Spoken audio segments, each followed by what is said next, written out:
Blood doesn't lie in fresh snow, and Ethan Cross knew the moment he saw it splattered across his cabin door that his world of silence was about to shatter. 6 years he'd kept the mountains to himself, 6 winters without another soul crossing his threshold. Now someone had broken in, someone desperate, someone bleeding, someone who'd brought death up the mountain behind them. The broken door hung like a warning. Inside, the shadows held secrets, and in his cellar, hiding beneath the floorboards he'd built with his own hands, a woman clutched a knife and waited to kill or be killed. If you want to see how this story of survival, vengeance, and transformation unfolds in the brutal heart of the Colorado Rockies, stay with me until the end, and drop a comment with your city. I want to see how far this tale travels across the world. The winter of 1886 came down on the Colorado Rockies like a fist of iron, and Ethan Cross had learned to live inside its grip. He'd been gone 3 days, long enough to check his trap lines along the eastern ridge, long enough to bag 2 elk and dress them in the field, long enough for the loneliness to feel less like punishment and more like prayer. The silence of high altitude had become his church. The wind through pine needles was the only voice he allowed himself to hear. Ethan was 34 years old and looked 50. His beard had gone gray at the edges, his hands were scarred from years of brutal work, and his eyes, pale blue, sharp as chipped ice, rarely softened anymore. He'd come to the mountains after the war, after losing everything that mattered, and he'd carved out a life that asked nothing of him but survival. His cabin sat at 9,000 feet, tucked into a granite fold where the forest met the sky. It was a small fortress of hewn logs and river stone, invisible from the valley below, accessible only by a trail that vanished under snow 6 months of the year. No neighbors, no visitors, no mercy from the cold. He liked it that way. But when Ethan came around the final bend on that February afternoon, hauling a sled of elk meat and frozen gear, he stopped dead in his tracks. Blood, dark red against white snow, a trail of it leading straight to his cabin door. His pulse didn't quicken. 6 years in the wilderness had taught him to control that, but his hand went immediately to the rifle slung across his back. He scanned the tree line. Nothing moved. The sky was the color of old iron, heavy with the promise of another storm, and the air smelled like snow and something else. Copper, fear. Ethan approached slowly, boots crunching in the silence. The blood trail wasn't fresh, maybe a day old, already crystallized in the cold, but it was human. He could tell by the spacing, the drag marks, the desperation in the pattern. Someone had staggered here, hurt and frantic. The cabin door hung open, one hinge torn free. Ethan's jaw tightened. He'd built that door himself, reinforced it with iron brackets. Whoever broke through had either been very strong or very motivated. He unslung his rifle, a Winchester Model 1873, oiled and loaded, and chambered around with a soft metallic click. Then he stepped inside. The interior was a wreck. His table had been overturned. Shelves were torn apart, supplies scattered across the floor. Flour, beans, jerked meat, all of it trampled and ruined. The stove was cold, the fire long dead. His bedroll had been slashed open, feathers from the down lining drifting like snow in the dim light. But what stopped him cold was the cellar door. It stood ajar, just a crack, and from the darkness below came the faintest sound, a breath, shallow and rapid. Ethan leveled the rifle at the opening. "Come out," he said, his voice rough from disuse. "Slow, hands where I can see them." Nothing. "I said come out. I won't ask again." A pause. Then movement. The cellar door creaked wider, and a figure emerged into the half-light. A woman, thin as a shadow, dressed in the torn remnants of what had once been fine clothing. A velvet cloak, now shredded and mud-stained. A traveling dress beneath it, ripped at the shoulder and stained dark with old blood. Her hair, black, tangled, hung over her face, but Ethan could see her eyes through the strands. Green, fierce, terrified, and in her right hand she held a knife. It wasn't much of a weapon, a kitchen blade 6 inches long, probably taken from his own stores, but she gripped it like it was the last thing between her and hell. "Drop it," Ethan said. She didn't move. "Drop the knife, or I drop you." Her breath came in short, jagged gasps. She was shaking, from cold, from fear, maybe both, but her hand stayed steady on that blade.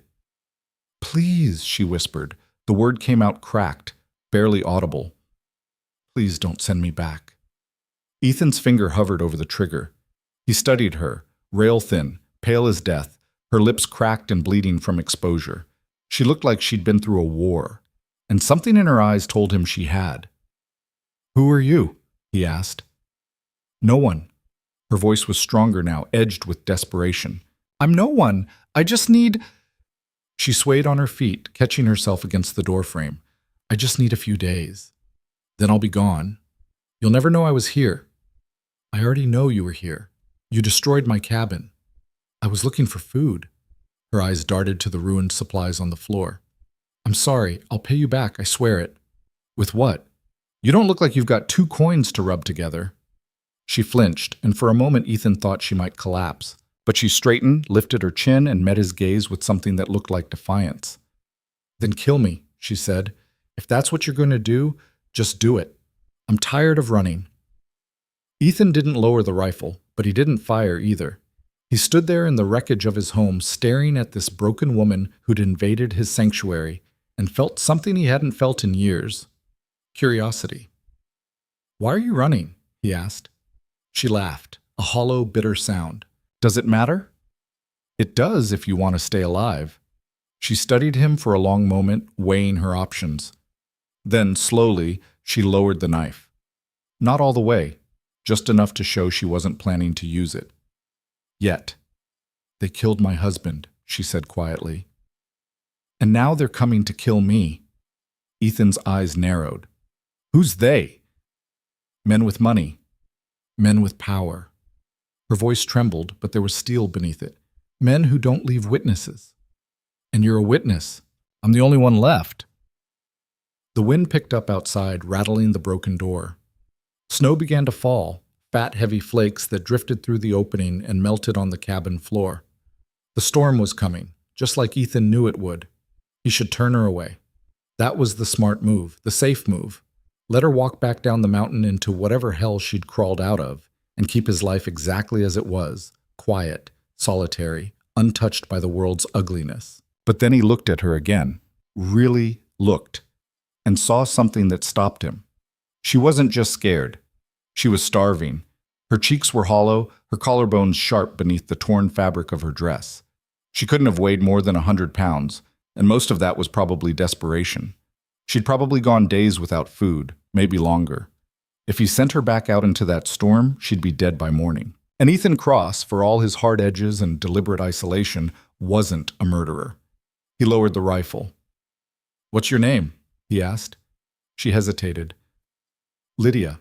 Lydia Hale." "All right, Lydia Hale."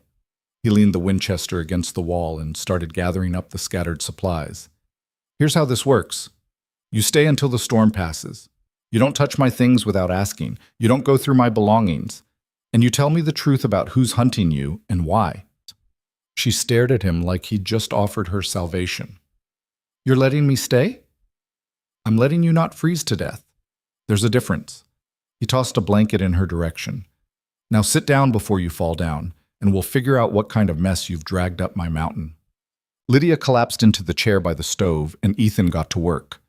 First, he restarted the fire, coaxing flame from the embers she'd let die, feeding it kindling until the heat began to push back the cold. Then he assessed the damage to his supplies. Most of the flour was ruined, trampled into the floorboards, but the jerked meat was salvageable. So were the beans, the coffee, the dried apples he'd been saving for deep winter. While he worked, he watched her. She sat hunched in his chair, the blanket wrapped tight around her shoulders, staring into the growing fire like it held answers. Her hands, small, delicate, the hands of someone who'd never done hard labor, rested in her lap, still trembling. The knife lay on the floor beside her, forgotten. "When did you last eat?" Ethan asked. 3 days ago, maybe 4. Her voice was distant, detached. "I lost track." He filled a pot with snow, set it on the stove to melt, then added jerked venison and dried vegetables. It wasn't much, just a basic survival stew, but it would keep her alive. "Where did you come from?" he asked, stirring the pot. "Denver." "That's a hell of a walk." "I didn't walk the whole way. I had a horse until 2 days ago. She pulled the blanket tighter. She broke her leg in a ravine. I had to leave her. Ethan nodded. He'd seen plenty of horses die in these mountains. The terrain didn't forgive mistakes. And before Denver, he pressed. She was quiet for a long time. The fire crackled. The wind howled outside. Finally, she spoke. Boston. My husband was a banker there, Charles Hale. She said the name like it hurt. He worked for Consolidated Mining, auditing their accounts, managing their investments. He was good at his job. Too good. What does that mean? It means he found something he wasn't supposed to find. Her eyes stayed fixed on the flames. A ledger. Evidence of fraud, embezzlement, bribery. Enough to bring down half the board of directors. Millions of dollars stolen from investors, funneled into private accounts. Charles wanted to go to the authorities. He thought he was doing the right thing. Let me guess, Ethan said. They didn't see it that way. They killed him. Her voice cracked. Made it look like an accident. A fall from a hotel balcony in Denver while we were traveling. The police called it suicide. She finally looked at him, and her eyes were wet. But I know what I saw. 2 men in our room that night. 2 men who walked away while my husband died on the pavement below. Ethan poured the stew into a bowl and handed it to her. She took it with shaking hands, staring down at the steam like she'd forgotten what food looked like. Eat, he said. She did, slowly at first, then ravenously, shoveling spoonfuls into her mouth like she was afraid it might disappear. Ethan watched her, saying nothing, letting her fill the hollow places. When she finally paused for breath, he asked the question that mattered most. This ledger, do you have it? Lydia set down the bowl and reached into the torn lining of her cloak. From a hidden pocket, she pulled out a small leather-bound book, no bigger than a diary, its cover worn and stained with what might have been blood. This, she said, holding it up, is the only copy. Charles hid it before he died. He knew they'd come for him, so he made sure I'd be able to find it if something happened. Her hand tightened around the book. This is proof. Names, dates, amounts, everything they did, everyone they paid off. If I can get this to the right people, the men who killed Charles will hang. Ethan stared at the ledger. It looked so small, so insignificant. Hard to believe something that size could be worth killing over, but he'd seen men die for less. And the men hunting you, he said. They know you have it. They know I took something from Charles's hotel room. They don't know what. She tucked the ledger back into her cloak. But they're not taking chances. They've put a price on my head. $500 to anyone who brings me back alive. $1,000 if they bring the ledger too. Ethan let out a low whistle. That's a lot of money. I know. Enough to bring every bounty hunter and drifter in the territory up this mountain. Lydia's face went pale. I didn't mean to lead them here, I swear. I've been careful, covering my tracks, moving at night. I thought if I could just get far enough into the wilderness, they'd give up.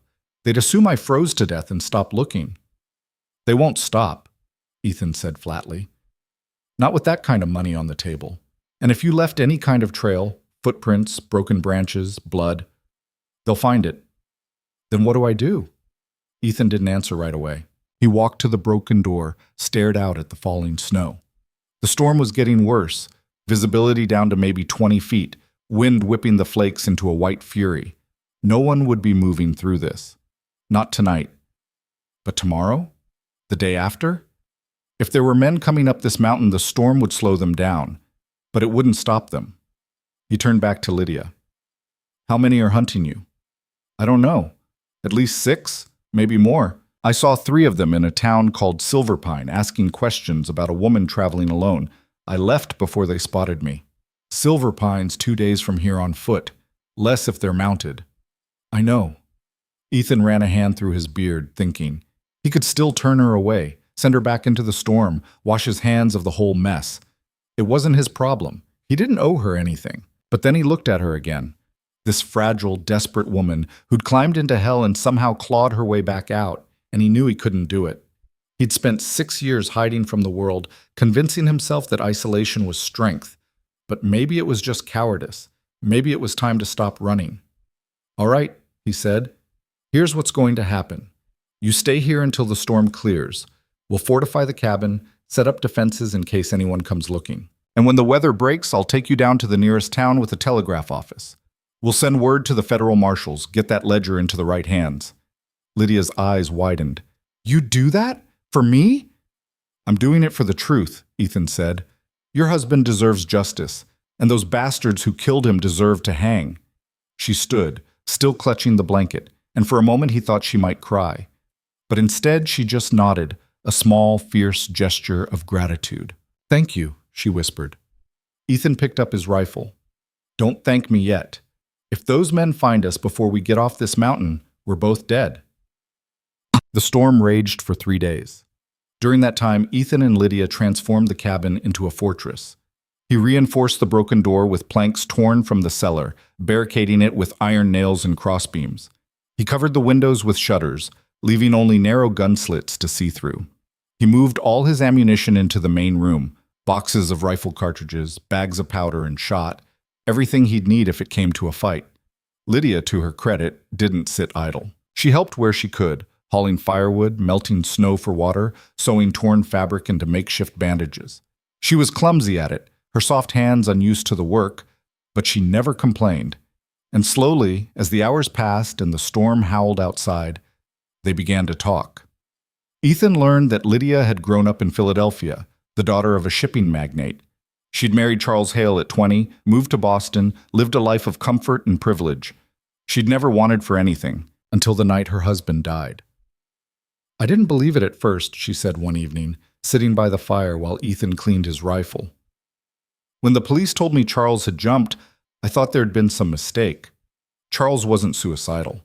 He was excited about the future, talking about taking the ledger to Washington, testifying before Congress. He had hope. Hope gets people killed, Ethan said quietly. So does the truth. She stared into the flames. But I'd rather die for the truth than live with a lie. Ethan glanced at her. You sound like a soldier. I was a wife. Same thing, sometimes. He almost smiled at that. On the second day, Lydia asked about his past. Why are you up here alone, she said. A man like you could have a life down in the valley, a farm, a family. Why choose this? Ethan didn't answer at first. He just kept working, oiling the Winchester's action, checking the sights. Finally, he said, I had a life once. It didn't take. The war? Among other things. Which side? Does it matter? Lydia studied him. I suppose not. The war's been over for 20 years. The only people still fighting it are the ones who can't let go. Ethan looked up sharply, and she held his gaze without flinching. I'm not trying to pry, she said, but if we're going to trust each other, I need to know who you are. He set down the rifle. I fought for the Union, he said. Enlisted in 61, mustered out in 65. Saw action at Shiloh, Antietam, Gettysburg. I was a sergeant by the end of it. And after? I went home, to Ohio. My wife and daughter were waiting. His voice went flat, emotionless. They'd both died of cholera while I was gone. I buried them in the spring of 66, and I haven't been back since. Lydia's face softened. I'm sorry. Don't be. It was a long time ago. Not long enough, I think. Ethan didn't respond. He picked up the rifle again, chambered around, and stared at the shuttered window like he could see through it into the storm. On the third day, the wind died. The silence was sudden, absolute. Ethan opened the door and stepped outside into a world transformed. The snow lay 3 feet deep, smooth and unbroken, glittering under a pale winter sun. The sky was blue, achingly, impossibly blue, and the air smelled clean, beautiful, deadly. He scanned the tree line, looking for movement. Nothing. If men were coming, they hadn't arrived yet. But they would. He went back inside and found Lydia awake, sitting by the fire with the ledger open in her lap. Reading it again? He asked. Memorizing it. She traced a finger down a column of numbers. In case something happens to the book. If I can remember the names and amounts, I can still testify. Ethan crouched beside her. You really think this will work? That the authorities will believe you? I have to believe it, she said. Otherwise, Charles died for nothing. He nodded slowly. Then we'd better make sure you survive long enough to tell the story. Lydia looked up at him, and for the first time since she'd arrived, she smiled. It was a small thing, fragile as glass, but it was real. Thank you, Ethan. For what? For not turning me away. He stood, picked up his coat. Don't thank me yet. We've still got a long way to go. The next morning, Ethan prepared to make the journey into town. Silver Pine was the closest settlement, a mining camp turned supply hub about 15 miles down the mountain. If he moved fast, he could make it there and back in 2 days. He needed to know if the hunters had arrived, what they were asking, how close they were, and if the situation was bad, he'd need to change the plan. Lydia didn't want him to go. It's too dangerous, she said, standing in the doorway as he saddled his mule. If they recognize you, if they know you're helping me, they won't, Ethan said. I'm just another trapper coming down for supplies. No one pays attention to men like me. But, Lydia, he turned to face her, if we're going to get you out of here alive, I need to know what we're up against. That means going down there and listening, watching, learning who's hunting you and how close they are. She bit her lip, clearly unhappy, but she nodded. How long will you be gone? 2 days, maybe 3 if the trails are bad. He handed her the Winchester. You know how to use this? Point and shoot? More or less. If anyone comes while I'm gone, don't try to talk to them. Don't open the door, just fire through the gun slit and keep firing until they leave or they're dead. Her hands tightened on the rifle. You think they'll come? I think they might. So you stay inside, you stay quiet, and you stay alive, understood? Understood. Ethan swung into the saddle, adjusted his coat, and looked back at the cabin one last time. It sat there in the snow, small and defiant, smoke curling from the chimney. He had a bad feeling about leaving, but there was no other choice. 2 days, he said. I'll be back in 2 days. And then he rode down the mountain into the valley below, where men with guns and greed in their hearts were waiting to turn his world into a battlefield. The trail down to Silver Pine was treacherous, even in good weather, and 3 days of blizzard had made it a gauntlet of ice and hidden crevasses. Ethan's mule, a stubborn gray mare named Bess, picked her way through the drifts with the careful precision of an animal that knew one wrong step meant death. He let her choose the path, trusting her instincts more than his own eyes in the blinding white landscape. The temperature hovered around 0, cold enough to freeze exposed skin in minutes. Ethan wrapped his face in a wool scarf, pulled his hat low, and kept moving. The silence of the high country pressed down on him. Not peaceful, but watchful, predatory. These mountains didn't care if you lived or died. They'd swallow you whole and forget you existed. He thought about Lydia, alone in the cabin with nothing but a rifle and her courage. He'd given her enough firewood to last 3 days, shown her how to melt snow for water, left her the last of the jerked elk. She'd be fine. She had to be. But doubt gnawed at him anyway. By late afternoon, the trail dropped below the tree line and the world opened up. Below him, the valley spread out like a frozen sea, pine forest dusted white, frozen creeks cutting silver lines through the landscape.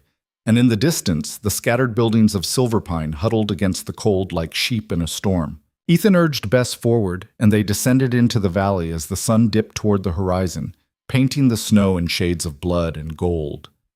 Silver Pine wasn't much, maybe 200 souls on a good day, most of them miners, trappers, or the kind of hard-luck drifters who ended up in places like this because they had nowhere else to go. The main street was a muddy scar between wooden buildings.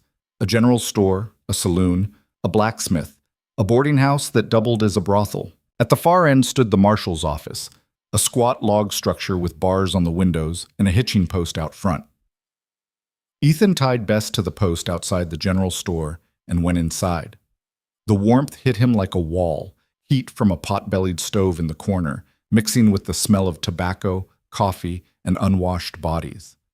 A handful of men clustered near the stove, talking in low voices. They glanced up when Ethan entered, assessed him with the quick, practiced eyes of men who'd learned to measure threats, then went back to their conversation.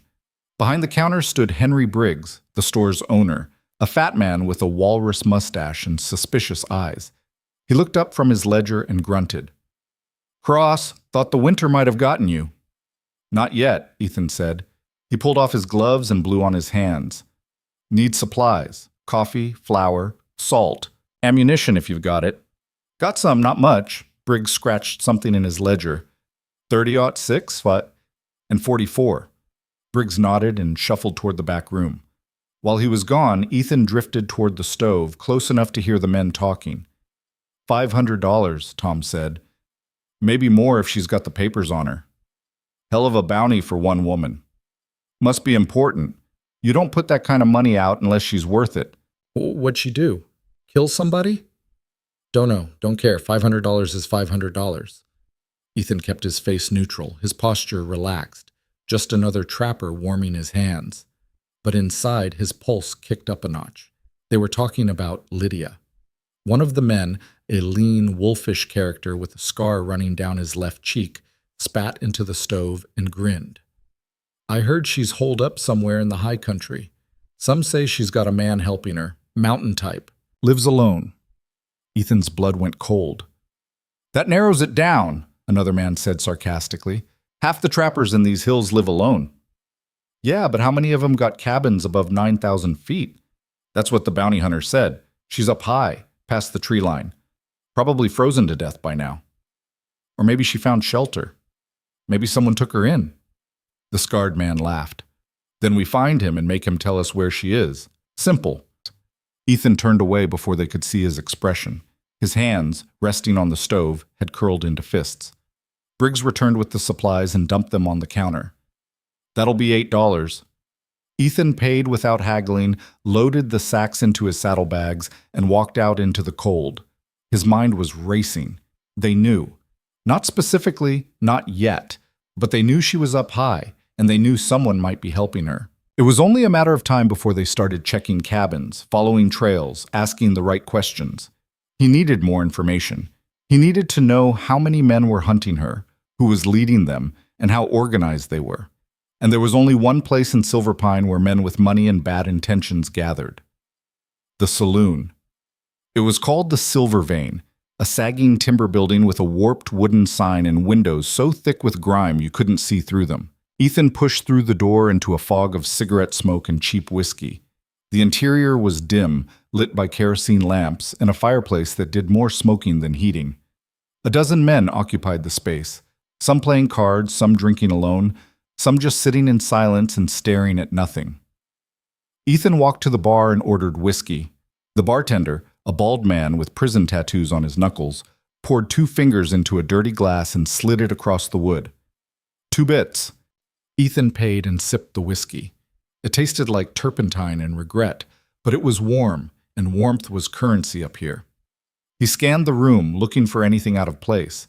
Most of the men were locals, trappers, miners, drifters, but at a corner table half hidden in shadow sat 3 men who didn't belong.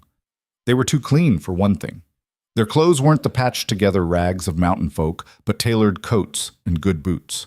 Their hands weren't scarred by work, but smooth and manicured. And the way they sat, back straight, eyes alert, weapons visible, screamed hired guns, bounty hunters. Ethan turned back to his drink, but he kept watching them in the mirror behind the bar. One of them was older, maybe 50, with silver hair and a neatly trimmed beard. He wore a black coat and a gun belt with 2 revolvers, the ivory handles polished to a shine. The other 2 were younger, hard-faced men with the kind of eyes that had seen violence and liked it. The older man was talking, his voice too low to hear clearly, but Ethan caught fragments. Marshal's office tomorrow. Reward posted. Mountains by week's end. The bartender leaned over. You're staring, friend. Ethan blinked and looked down at his glass. Just tired. Uh-huh. The bartender lowered his voice. Word of advice? Those boys at the corner table? They're not the type you want to stare at. They're from Denver, professional manhunters. Been here 2 days asking questions about a woman. What kind of questions? The kind that get people hurt if they don't answer. The bartender refilled Ethan's glass without being asked.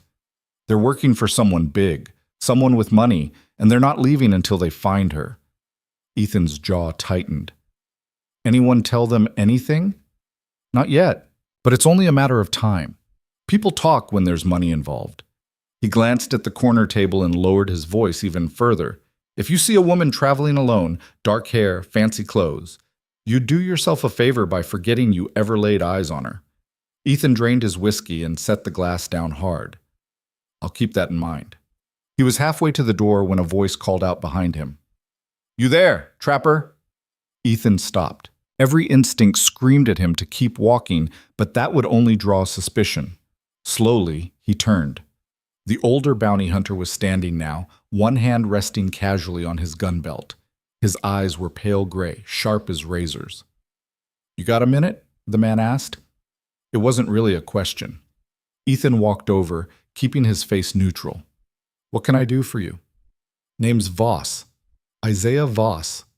The man extended a hand. Ethan shook it, firm grip, no warmth. My associates and I are looking for someone. Thought you might be able to help. I doubt it. I don't see many people up where I live.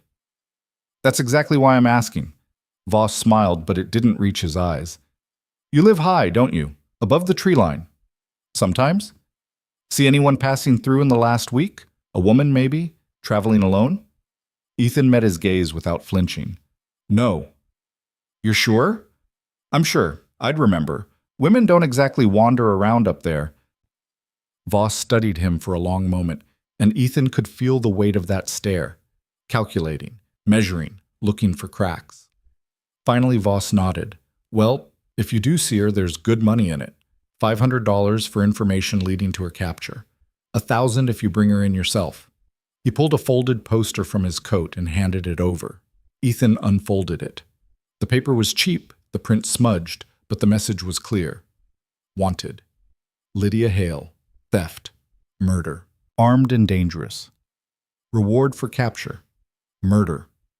Ethan's blood turned to ice, but he kept his expression blank. What'd she do? Killed a man in Denver. Her husband, actually.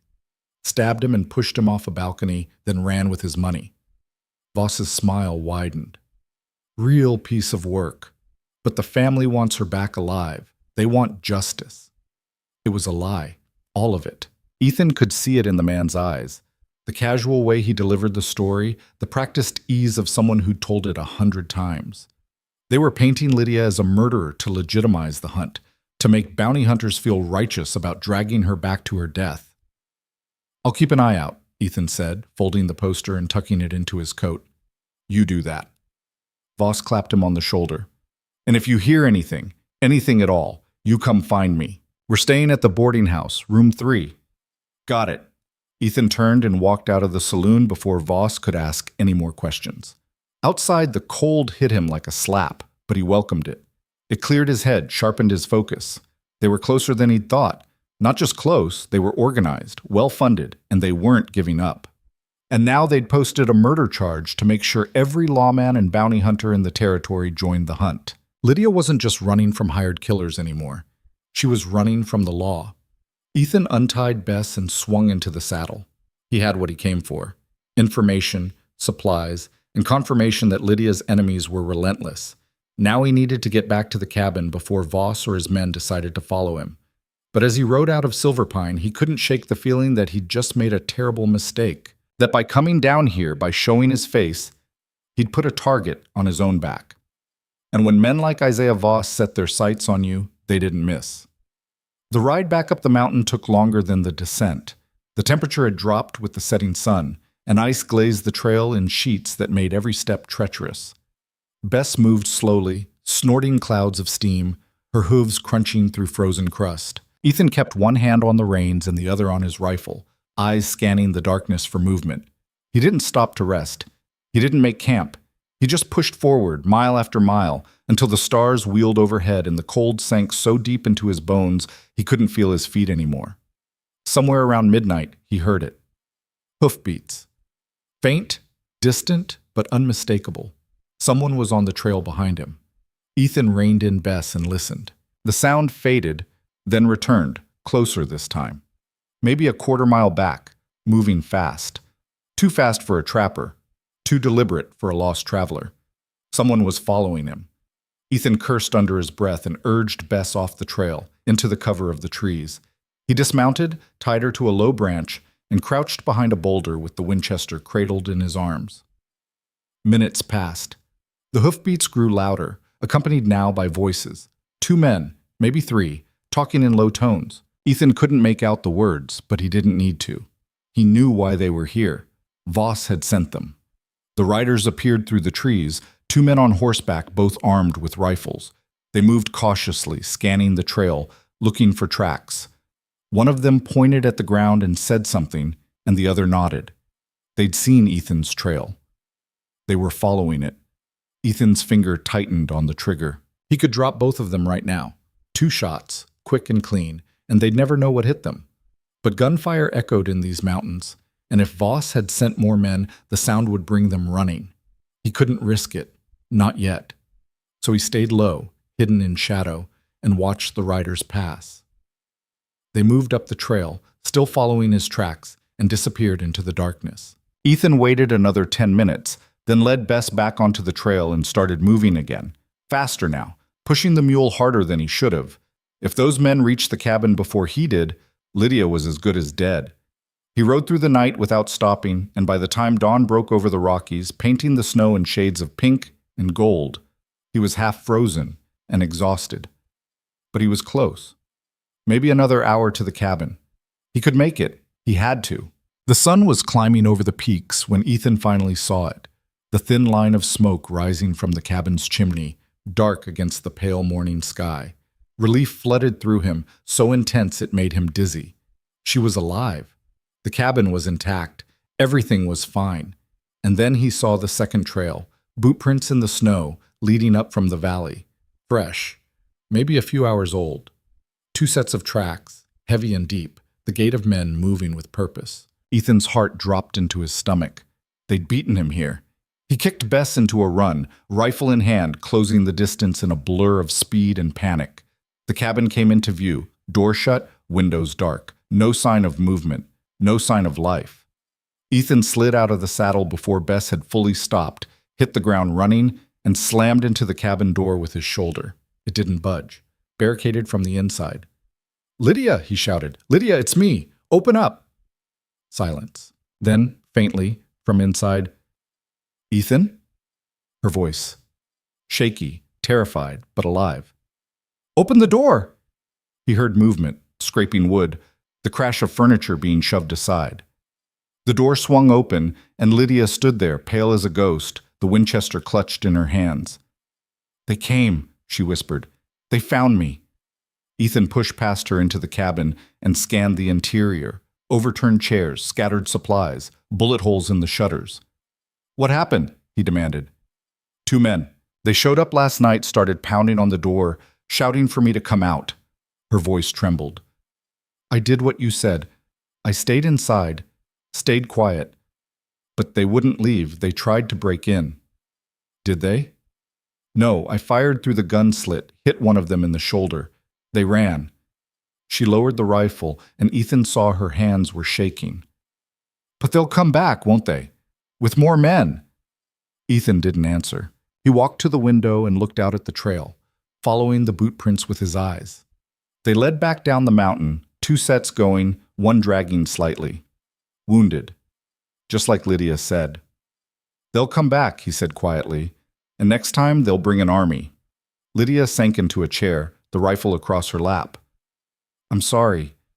I tried to stay hidden. I tried not to—" "It's not your fault." Ethan turned to face her. "I led them here. I went down to Silver Pine, and they must have followed me back. This is on me." "Then what do we do?" Ethan looked at her, this woman who'd survived more in the past week than most people faced in a lifetime. She was exhausted, terrified, and still she hadn't broken. She was still fighting, and he realized in that moment that he wasn't going to let them take her, not without a fight. "We prepare," he said. "We turn this cabin into a fortress, and when they come, we make them regret it." But Lydia met his eyes. "You think we can win?" "I think we don't have a choice." She nodded slowly, then stood and checked the rifle's chamber. "Then let's get to work." They spent the rest of the day preparing for war. Ethan reinforced the door with iron bars scavenged from the cellar, nailed shutters over every window, and set up firing positions inside the cabin. He hauled in firewood, enough to last a siege, and filled every container with water. He checked his ammunition, 50 rounds for the Winchester, another 30 for his revolver. Not enough for a prolonged fight, but enough to make them pay for every inch. Lydia helped where she could, moving with the grim determination of someone who knew what was coming. She loaded cartridges, sharpened knives, and didn't ask questions she didn't need answers to. As the sun set and the temperature plummeted, Ethan stood outside one last time, scanning the valley below. No movement, no fires. But they were out there. He could feel it, the way you feel a storm building on the horizon. "How long do we have?" Lydia asked from the doorway. "A day, maybe 2. He turned to face her. "They'll want to rest, regroup, bring more men, but they'll come. And when they do, we fight and we survive." Lydia nodded, then stepped back inside. Ethan followed, barred the door behind him, and lit a single lamp. The cabin felt smaller now, the walls closing in, the shadows deeper. He sat down at the table and pulled out the wanted poster Voss had given him. He stared at it for a long time, at the crude sketch of Lydia's face, at the word murder printed in bold letters. "They're calling you a killer," he said. Lydia didn't look up from the fire. "I know. Did you kill anyone?" She was quiet for a moment. Then she said, "I shot one of them tonight. In the shoulder. Does that count?" "I mean before. In Denver." She turned to face him, and her eyes were hard. "No, I didn't kill Charles. I loved him." Her voice cracked. "But I'd kill every man hunting me if it meant getting that ledger to the marshals. Every single one." Ethan believed her. He folded the poster and tossed it into the fire. They both watched it curl and blacken, the lies turning to ash. "Tomorrow," Ethan said, "we move. We can't stay here. They know where we are, and they'll bring enough men to overrun us. We need to get off this mountain and into territory they can't control." "Where?" "There's a mining camp about 30 miles northwest. Red Creek. It's rough, but there's a telegraph office and a federal marshal station there. If we can reach it, we can get word out, get help. 30 miles in this weather? It's that or die here." Lydia didn't argue. She just nodded. They ate in silence, cold jerky and stale bread, and tried to rest. But sleep didn't come easy.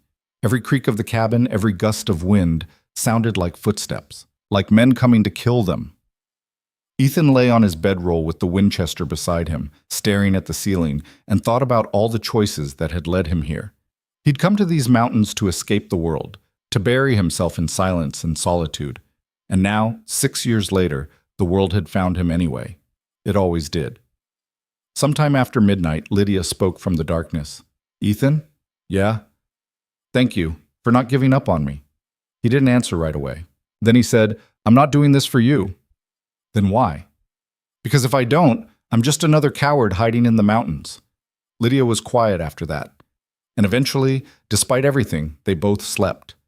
When Ethan woke, the cabin was freezing and the fire had burned down to embers. Gray dawn light seeped through the cracks in the shutters. He sat up, reaching for his rifle, and froze. Outside, in the snow, he heard voices. Lots of them. Ethan moved without thinking, muscle memory from the war taking over. He rolled off the bedroll, grabbed the Winchester, and pressed himself against the wall beside the window. His breath came in controlled measures, shallow, silent.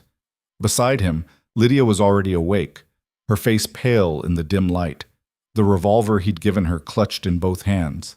The voices outside grew clearer, men spreading out, positioning themselves. The crunch of boots in snow, the metallic click of rifles being cocked. Ethan counted the sounds, building a map in his mind. At least 6 men, maybe more. They'd surrounded the cabin. "Ethan Cross!" The voice boomed across the clearing, sharp and authoritative. "Isaiah Voss. I know you're in there. Come out. Bring the woman. Nobody has to die today." Ethan didn't answer. He peered through a crack in the shutter and saw them, dark figures spread across the snow in a rough semicircle, rifles aimed at the cabin. Voss stood in the center, that black coat making him look like a preacher at a funeral. Beside him was a man Ethan hadn't seen before, wearing a tin star on his chest. A sheriff. They'd brought the law. "We know she's in there," Voss continued. "We tracked you back from Silver Pine. You made a mistake helping her cross. But you can still walk away from this. Hand her over, and you've got my word. No charges, no questions. You go back to your mountain, and we forget this ever happened." Lydia's hand found Ethan's arm, her grip tight. "Don't," she whispered. "Don't believe him." Ethan didn't. Men like Voss didn't make deals. They made promises they had no intention of keeping. The moment Ethan opened that door, they'd kill them both and call it justice. He stayed silent, watching. The sheriff stepped forward, one hand raised in what was probably meant to be a peaceful gesture. He was younger than Voss, maybe 40, with a weak chin and the soft belly of a man who spent more time behind a desk than on horseback. "Mr. Cross, this is Sheriff Porter from Silver Pine. The woman in your cabin is wanted for murder. If you're harboring her, you're breaking the law. But if you surrender her now, I'll make sure the judge knows you cooperated. You have my word as an officer of the law." Ethan almost laughed. The word of a bought man was worth less than spit. He moved to the gun slit he'd carved in the shutter and called out, "What proof do you have she killed anyone?" Porter looked at Voss, who stepped forward. "Witnesses," Voss said smoothly. "Hotel staff in Denver saw her arguing with her husband hours before he fell. She ran the same night. Took his money, his papers. If that's not guilt, I don't know what is." "Sounds like circumstantial evidence to me." "Then let her stand trial. Let a jury decide." "She won't make it to trial. You'll kill her on the way down." Voss's expression hardened. "You don't know that." "I know men like you." The clearing fell silent. Ethan could see the tension rippling through the group, the way hands tightened on rifle stocks, the way bodies shifted into shooting stances. They were done talking. Voss seemed to sense it too. His voice dropped, losing the false pleasantness. "Last chance, Cross. Send her out in the next 60 seconds, or we come in and take her." Ethan glanced at Lydia. She met his eyes, and in that moment, he saw no fear, just cold, hard determination. "If we're going to die," she said quietly, "let's make them earn it." Ethan turned back to the gun slit, raised the Winchester, and fired. The shot cracked across the clearing like a thunderclap. One of Voss's men went down, clutching his leg, screaming. The others scattered, diving for cover behind trees and rocks. "That's your answer!" Ethan shouted. "You want her! You come get her!" All hell broke loose. Gunfire erupted from every direction, rifles barking, bullets slamming into the cabin walls with heavy thuds. Ethan ducked as a round punched through the shutter, spraying splinters across his face. He blinked blood out of his eyes, levered another round into the Winchester's chamber, and fired back. Another man dropped, this one not getting up. Lydia was at the opposite window, firing the revolver in controlled bursts. The gun kicked in her hands, but she held it steady, squeezing off shots at anything that moved. She hit one man in the shoulder, spun him around, sent him stumbling into the snow. "How many?" she shouted over the gunfire. "Too many!" Ethan fired again, missed. "We can't hold them forever. Then what do we do?"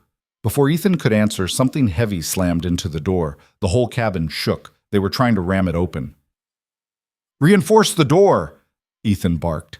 Lydia ran to the entrance and threw her weight against the furniture barricade. Another impact. The door cracked, but held.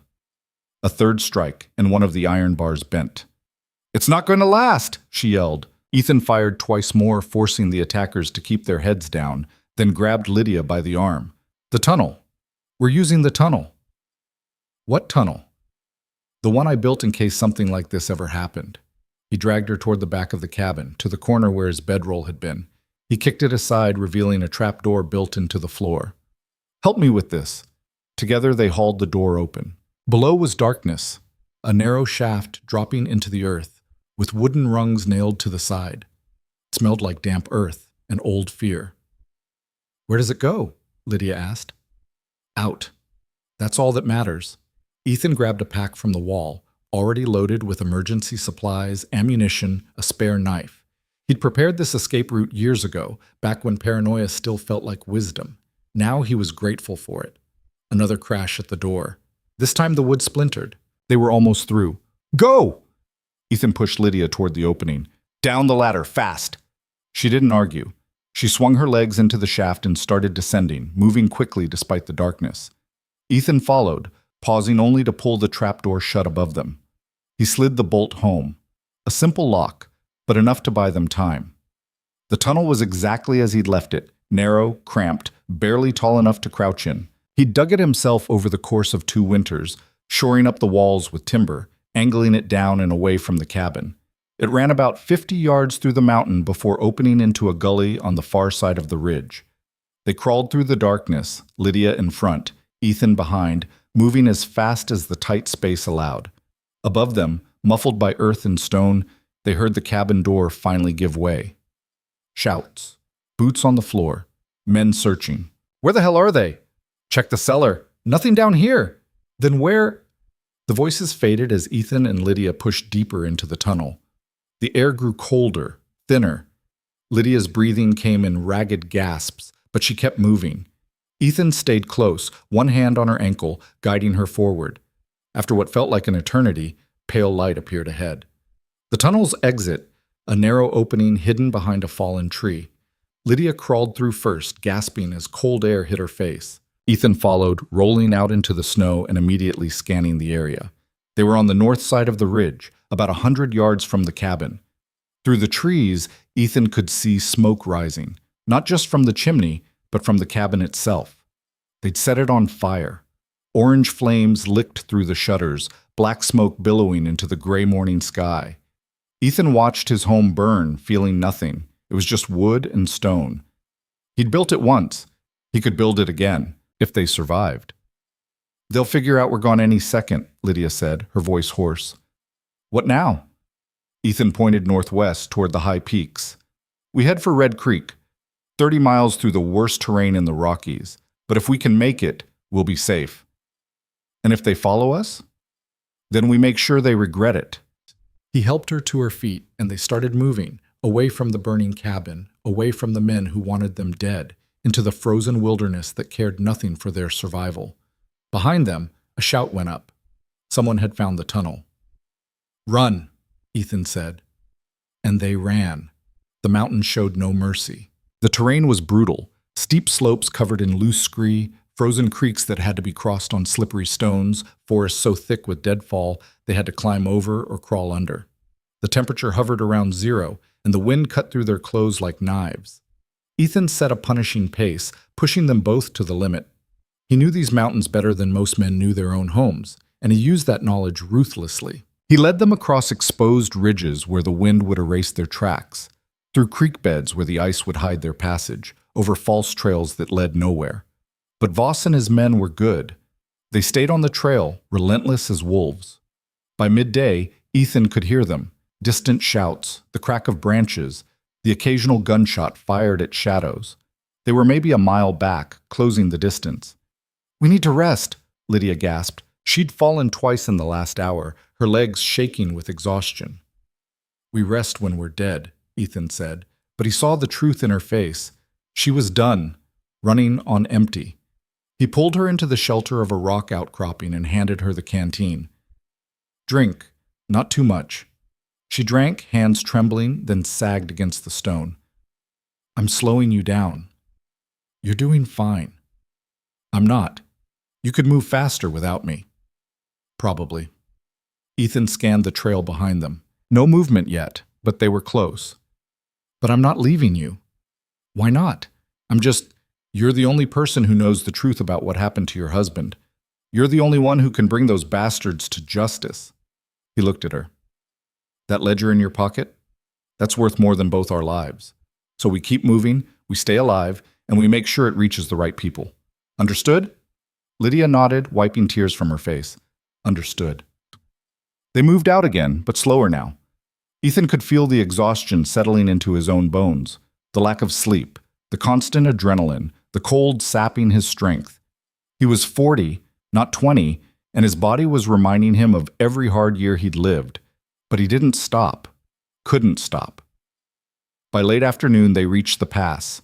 It was a narrow gap between two peaks, the only route through this section of the Rockies that didn't require technical climbing. The trail wound through a steep-sided canyon, hemmed in by cliffs on both sides. Snow filled the gap, deep, unstable drifts that shifted underfoot. Avalanche country. Ethan stared at it, weighing their options. They could try to go around, add another day to the journey, but Lydia wouldn't last another day, and Voss's men would catch them long before they reached safety. We go through, he said. Is it safe? No, but it's faster. They started across, moving as quickly as they dared. The snow came up to their knees, sometimes their waists, and every step was a struggle. Above them, the cliffs loomed like the walls of a tomb. They were halfway through when Ethan heard it, hoofbeats, echoing through the canyon. He spun around and saw them. Voss and his men, mounted now, charging into the pass. 8 riders, rifles drawn, closing fast. Run! Ethan shoved Lydia forward, but there was nowhere to run. The snow was too deep, the terrain too rough. They'd never make it. Voss reined in his horse 50 yards away, flanked by his men. He looked tired, angry, but also triumphant. End of the line, Cross! Ethan raised his rifle. Stay back! Or what? You'll shoot us all? Voss laughed. You don't have enough bullets, and even if you did, you'd bring the whole mountain down on your heads. He gestured at the cliffs. One wrong shot in this canyon, and we all die. He was right. The snow was unstable, the slopes primed. One loud noise could trigger a slide. Ethan lowered the rifle slightly. Let her go. She didn't kill anyone. That's not for me to decide. I'm just here to collect. Voss nudged his horse forward. Hand over the ledger, send the woman out, and you can walk away. Last chance. Lydia stepped up beside Ethan, her revolver aimed at Voss. The ledger goes to the federal marshals, not to you. Voss's expression darkened. Then you're both dead. He raised his hand, signaling his men to fire, and Lydia pulled the trigger. The shot echoed through the canyon like a cannon blast. Voss jerked backward, clutching his chest, blood spreading across his coat. He swayed in the saddle, eyes wide with shock, then toppled sideways into the snow. For a moment, everything froze. Then the mountain answered. High above, the snow shifted. A low rumble filled the air, growing louder, deeper. Ethan looked up and saw it, a massive slab of snow breaking free from the cliff face, sliding, accelerating, roaring down toward them like the wrath of nature itself. Avalanche! Someone screamed. Chaos erupted. Voss's men scattered, spurring their horses in every direction. Ethan grabbed Lydia and ran, dragging her toward the far side of the canyon as the world came apart behind them. The avalanche hit like a tidal wave, thousands of tons of snow and ice sweeping through the pass, swallowing men and horses whole. Screams were cut short. The sound was deafening, overwhelming, a roar that drowned out thought. Ethan threw Lydia against the cliff face and covered her with his body as the edge of the slide thundered past, missing them by inches. Snow filled the air, choking, blinding. The ground shook. And then, as suddenly as it began, it stopped. Silence. Ethan lifted his head, gasping for air. The canyon was transformed, buried under 20 feet of fresh snow, smooth and pristine. Where Voss and his men had been, there was nothing. Just white. Are they? Lydia's voice was barely a whisper. Gone, Ethan said. He stood slowly, pulling her up with him. His ears were ringing, his body aching, but they were alive. Most of Voss's men were buried, but not all. From the far end of the canyon, a figure emerged. One of the younger bounty hunters, covered in snow, bleeding from a gash on his forehead. He saw Ethan and Lydia, and rage twisted his face. You killed them! He screamed. You killed them all! He raised his rifle, but his hands were shaking too badly to aim. Ethan didn't give him the chance. He brought the Winchester up and fired once. The man dropped. Lydia stared at the body, her face pale. How many are left? Ethan scanned the canyon. Movement near the entrance. 2 more men, scrambling to their feet, disoriented. And beyond them, higher up the trail, he saw a lone rider watching from the ridgeline. The sheriff. Porter. He'd stayed back, avoided the avalanche, and now he was running. We need to move, Ethan said, before he brings reinforcements. They climbed out of the canyon, leaving the dead behind, and pushed into the wilderness beyond. The sun was setting, painting the snow in shades of red and gold, and the temperature was dropping fast. Ethan found a sheltered spot beneath an overhanging rock and called a halt. They couldn't go any further tonight, not in the dark, not in this cold. He built a small fire, just enough to keep them from freezing, and they sat close to it, not speaking, too exhausted for words. Finally, Lydia broke the silence. I killed him. I killed Voss. You did. I didn't even think. She stared at her hands. I just pulled the trigger. He would have killed us both. I know, but I still... Her voice broke. I'm not a killer, Ethan. That's not who I am.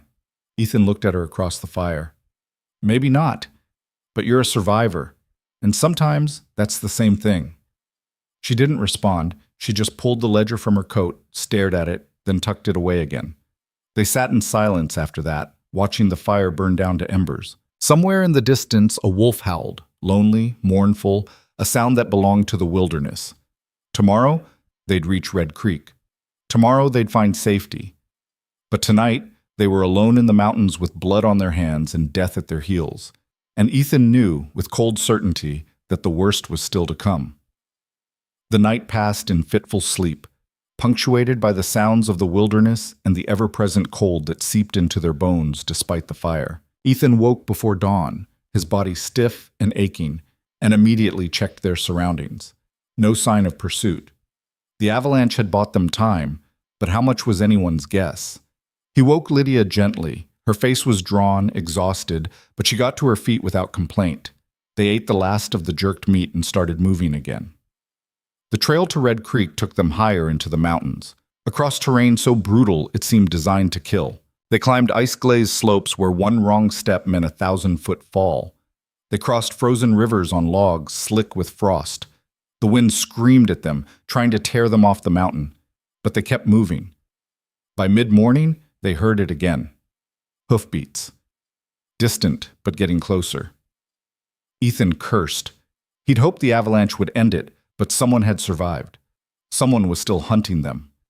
He pushed them harder, ignoring the pain in his legs, the burning in his lungs. Lydia followed, her breathing ragged, but she didn't ask to stop. She just kept putting one foot in front of the other, driven by the same desperate will that had brought her this far. They crested a ridge and Ethan saw it, a frozen lake stretching across a high valley, maybe a mile wide, its surface smooth as glass. On the far side, the trail continued toward Red Creek. Across the ice, he said. It's faster. Is it safe? Safe enough, he hoped. They started across, their boots echoing on the frozen surface. The ice was thick, solid, and for the first few hundred yards, Ethan allowed himself to hope. Then he heard the crack. It was a small sound, barely audible over the wind, but Ethan knew what it meant. He looked down and saw spiderweb fractures spreading beneath his feet. Don't stop, he said. Keep moving, slowly. They crept forward, every step a gamble. The ice groaned beneath them, shifting, settling. Another crack, wider this time. Behind them, a shout echoed across the valley. Ethan glanced back and saw him, a lone rider on horseback, silhouetted against the sky. Not the sheriff. One of Voss's men, the one who'd survived the avalanche. He was armed with a rifle, and he was aiming it directly at them. Down! Ethan shouted. The shot rang out. The bullet whined past, punched through the ice 10 feet to their right. Water bubbled up through the hole. Ethan fired back, but the range was too great. The bullet went wide. The rider spurred his horse forward onto the ice. A terrible mistake. The animal's weight was too much. The ice cracked like a gunshot, and the horse screamed as it plunged through into the freezing water below. The rider went with it, thrashing, trying to swim in the impossible cold. But the current beneath the ice pulled him down, and within seconds, he was gone. Ethan and Lydia stood frozen, watching the spot where he'd disappeared. We have to keep moving, Ethan said finally. They made it to the far shore just as the ice behind them gave way completely, collapsing into the lake with a sound like thunder. Lydia collapsed on the bank, sobbing with exhaustion and relief. Ethan pulled her to her feet one more time. Not yet. We're close. 1 more mile. And she stood, because she had no other choice. They stumbled through the forest, following a trail that Ethan knew by heart, and as the sun climbed toward noon, they saw it. Red Creek. A rough mining camp nestled in a valley, maybe 50 buildings clustered around a frozen stream. Smoke rose from chimneys. People moved in the streets, civilization, safety. They walked into town like ghosts, covered in blood and snow, half frozen, barely alive. People stared, but Ethan didn't care. He walked straight to the marshal's office and kicked the door open. A man looked up from his desk, gray-haired, weathered, wearing a badge. What in the hell? This woman, Ethan said, pushing Lydia forward, has evidence of a conspiracy that goes all the way to Denver. She needs protection, and you need to send a telegram to the federal marshals. Now." The marshals stood, looking between them. "Who are you?" "Someone who just saved her life. Multiple times." Ethan pulled the ledger from Lydia's coat and slammed it on the desk. "Read it, then tell me I'm wrong." The marshal opened the ledger.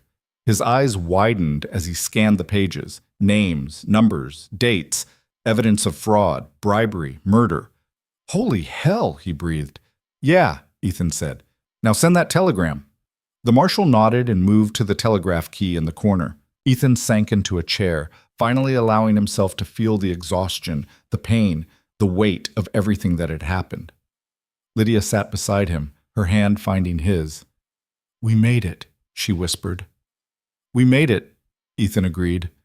And for the first time in a week, he let himself believe it might actually be over. But peace, Ethan had learned long ago, was just another word for the moment before the storm. The marshal's name was Daniel Greer, and he was one of those rare men who'd spent enough years enforcing the law to know when something bigger than a local crime was staring him in the face. He read through the ledger for 20 minutes straight, his expression growing darker with every page. Finally, he set it down and looked at Lydia with something approaching reverence. "Ma'am, if even half of what's written here is true, you're holding enough evidence to hang a dozen men and bankrupt twice as many." He turned to his telegraph key and started tapping out a message. "I'm contacting the federal marshal's office in Denver. They'll want to send someone to escort you back. Take your testimony." "How long will that take?" Ethan asked. 3 days, maybe 4. Depends on the weather and how fast they can move." Greer finished the telegram and turned back to them. "In the meantime, you're both under my protection. I've got a safe house on the edge of town. Nothing fancy, but it's secure. You can rest there while we wait for the marshals." Lydia nodded, too exhausted to speak. Ethan stood and helped her to her feet. She swayed against him, and he realized just how close to collapse she was. They both were. Greer led them through Red Creek's muddy streets to a small cabin at the far end of town. It was rough-hewn and drafty, but it had a stove, beds, and most importantly, walls between them and the world. Greer left them with supplies and a promise to return once he heard back from Denver. The moment the door closed, Lydia collapsed onto one of the beds and was asleep within seconds. Ethan watched her for a moment. This woman who'd endured more in the past week than most people faced in a lifetime, and felt something shift inside him. Respect, maybe, or something deeper he wasn't ready to name.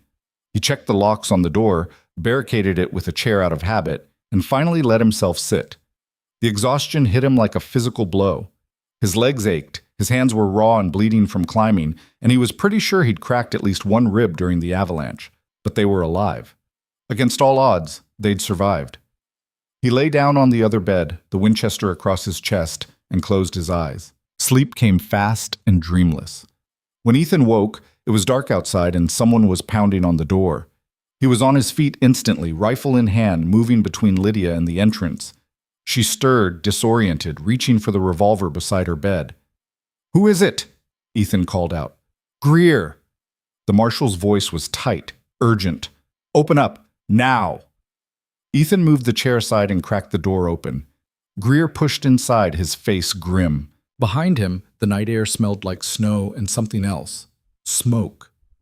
"We've got a problem," Greer said. "What kind of problem?" "The kind that involves Sheriff Porter and about 30 armed men riding into my town an hour ago claiming you're both wanted for murder." Greer locked the door behind him. "Porter saying you killed Isaiah Voss and 6 of his deputies in cold blood. Says you triggered that avalanche deliberately. He's got half the town convinced you're dangerous fugitives." Ethan's jaw tightened. "Voss wasn't a deputy. He was a hired killer, and Porter's on the payroll of the men who want Lydia dead." "I believe you. But Porter's got a badge and 30 guns, and I've got a town full of miners who'll do whatever keeps them from getting shot." Greer pulled a piece of paper from his coat. "He's also got this." It was another wanted poster, freshly printed. This time it showed both Ethan and Lydia, with a reward of $2,000 for their capture, dead or alive. Lydia stared at it, her face pale. "They're not going to let us testify, are they? They're going to kill us before we ever reach Denver." "Not if I can help it," Greer said. "But we need to move. Porter's men are searching every building in town. It's only a matter of time before they get here. Then we run, Ethan said. We head back into the mountains, find another route to Denver. You won't make it. The pass you came through is the only way north from here that doesn't add 2 weeks to the journey, and Porter's already sent men to block it. Greer moved to the window and peered out. There's another option, a mine shaft on the north edge of town, old tunnel that goes clean through the mountain, comes out about 10 miles from here in a valley called Bitter Creek. If you can make it through, you'll be ahead of Porter's men. You can reach the railroad at Leadville in 3 days. A mine shaft in the middle of winter? That's a death trap, Ethan said. Maybe, but it's better odds than staying here. Greer turned to face them. I can hold Porter off for maybe an hour, claim I'm still searching for you. That's all the time you'll get. Ethan looked at Lydia. She was scared. He could see it in her eyes, but she nodded. We go through the mine. All right. Ethan grabbed their gear, what little they had left. Where's this tunnel? Greer gave them directions, drew a rough map on the back of the wanted poster. The entrance is hidden behind a collapsed processing shed. You'll need lanterns. I'll get you 2 from my office. And Miss Hale? He looked at Lydia. That ledger you're carrying. Make sure it reaches the right people. Men like the ones hunting you, they don't stop unless someone forces them to. I will, Lydia said. I promise. Greer nodded and slipped back out into the night. Ethan and Lydia waited in tense silence, counting the minutes. Outside, they could hear voices, men shouting orders, doors being kicked open, the sounds of a town being torn apart in search of them. 10 minutes later, Greer returned with 2 battered lanterns and a canvas sack of supplies. This is all I could spare. Food for 3 days, matches, rope. There's a canteen in there, too. Thank you, Lydia said. Don't thank me yet. That tunnel's been abandoned for 15 years. Could be flooded, could be caved in. You might get halfway through and have to turn back. Greer glanced at the door. But it's the only chance you've got. They left through the back window, dropping into the snow-covered alley behind the safe house. The night was bitter cold, the sky clear and filled with stars that offered no warmth. Ethan led the way, moving through the shadows between buildings, avoiding the main street where Porter's men were conducting their search. They reached the north edge of town and found the collapsed shed exactly where Greer said it would be. Behind it, half buried in snow and overgrown with dead vegetation, was the mine entrance. A dark mouth in the mountain, timber supports rotting and sagging. Looks inviting, Lydia muttered. Looks like hell, Ethan corrected. He lit one of the lanterns and held it up. The tunnel stretched into darkness, water dripping from the ceiling, the air inside smelling of minerals and decay. But hell's better than a bullet. They stepped inside, leaving the cold night behind for the cold dark ahead. The tunnel was worse than Ethan had feared. The ceiling was low enough that he had to stoop, the walls wet with seepage, the floor uneven and treacherous. Every few yards they passed support timbers that looked ready to collapse, and more than once Ethan heard the ominous creak of settling rock above them. They moved slowly, carefully, the lantern light barely pushing back the darkness. Lydia stayed close behind him, one hand on his shoulder for guidance. Neither of them spoke. The silence of the tunnel was oppressive, broken only by the drip of water and their own breathing. After what felt like hours but was probably only 30 minutes, they came to a fork in the tunnel, 2 passages branching off, both disappearing into darkness. Ethan stopped and examined the ground. Old cart tracks, barely visible under decades of dirt and mineral deposits. One set went left, the other right. Which way? Lydia asked. Ethan consulted the rough map Greer had drawn. Should be the right passage. The left one probably leads to a dead end or an old work site. Probably? Best guess I've got. They took the right passage and kept moving. The tunnel narrowed, the ceiling dropping even lower until Ethan was practically crawling. Behind him, Lydia struggled to keep up, her breathing labored in the thin air. Then the lantern flickered. Ethan stopped, holding it up. The flame was weak, guttering. How much oil is in yours? Lydia checked the second lantern. Maybe half full. Conserve it. We don't know how far this tunnel goes. They pressed on, but the first lantern died 20 minutes later, plunging half the tunnel into darkness. Ethan tossed it aside and they continued with just the one light source, the shadows pressing closer, more menacing. The air grew colder and thinner. Ethan's breath came in clouds, and he could hear Lydia struggling behind him. The altitude and the exertion were taking their toll. "Keep moving," he said. "We can rest when we're through." "If we get through," Lydia gasped. "We will." But even as he said it, Ethan wasn't sure he believed it. They'd been in the tunnel for maybe 2 hours when they heard it, a sound from behind them, distant but unmistakable. Voices. Ethan froze. "Did you hear that?" "Someone's following us," Lydia whispered. "Porter's men. They must have found the entrance." Ethan grabbed her arm. "Move! Fast!" They abandoned caution and started running, or as close to running as the tunnel allowed. Behind them, the voices grew louder. The pursuers had light too. Ethan could see the glow bouncing off the tunnel walls, getting closer. "They're gaining on us!" Lydia cried.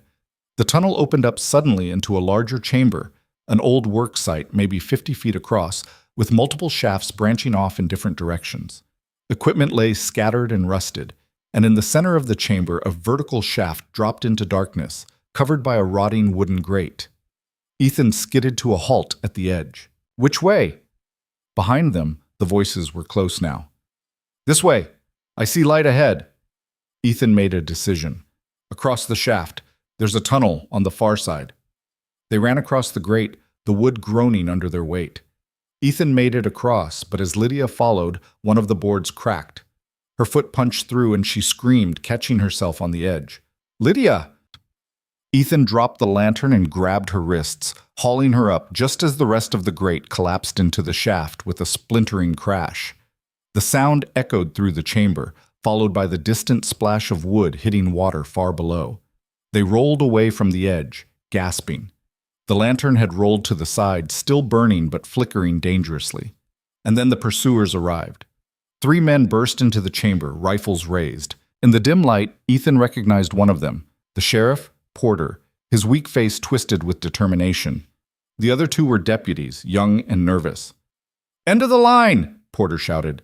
"There's nowhere left to run!" Ethan stood slowly, pushing Lydia behind him. The Winchester was across his back, no time to draw it without getting shot. "You're making a mistake," Ethan said. "That woman's innocent. The men you're working for killed her husband." "She killed Isaiah Voss," Porter snapped. "Shot him in cold blood. Voss tried to murder us first. It was self-defense." "That's for a court to decide." Porter took a step forward and the deputies flanked him. "Now hand over the ledger and come quietly, or we take you by force." Lydia's hand slipped into her coat, and Ethan knew she was reaching for the revolver. He caught her wrist, stopping her. 3 against 2, rifles against handguns, in a confined space. They'd both die. "What's to stop you from killing us the moment we surrender?" Ethan asked, stalling for time. "My word as an officer of the law." "Your word's worth about as much as the money they're paying you." Porter's face flushed. "Last chance. Throw down your weapons." Ethan's mind raced. The collapsed grate behind them, the vertical shaft dropping into darkness. The tunnel they'd come from, now blocked by Porter and his men. No way forward, no way back. Unless. He looked up at the ceiling of the chamber. Old support timbers, cracked and dry. Unstable, like everything else in this forgotten mine. "Lydia," he said quietly, "when I say run, you run. Don't look back." "What are you—" "Trust me." Before Porter could react, Ethan drew the Winchester in one smooth motion and fired straight up. The shot was deafening in the confined space. The bullet struck one of the main support beams and it exploded in a shower of splinters. The beam sagged, groaned, and gave way. The ceiling came down. Rock and timber crashed into the chamber in a roaring cascade. Porter and his deputies dove for cover, screaming. Ethan grabbed Lydia and ran for the far tunnel as the world collapsed behind them. Dust filled the air, choking and blinding. Rocks slammed into the ground where they'd been standing seconds before. The lantern went out, plunging them into absolute darkness.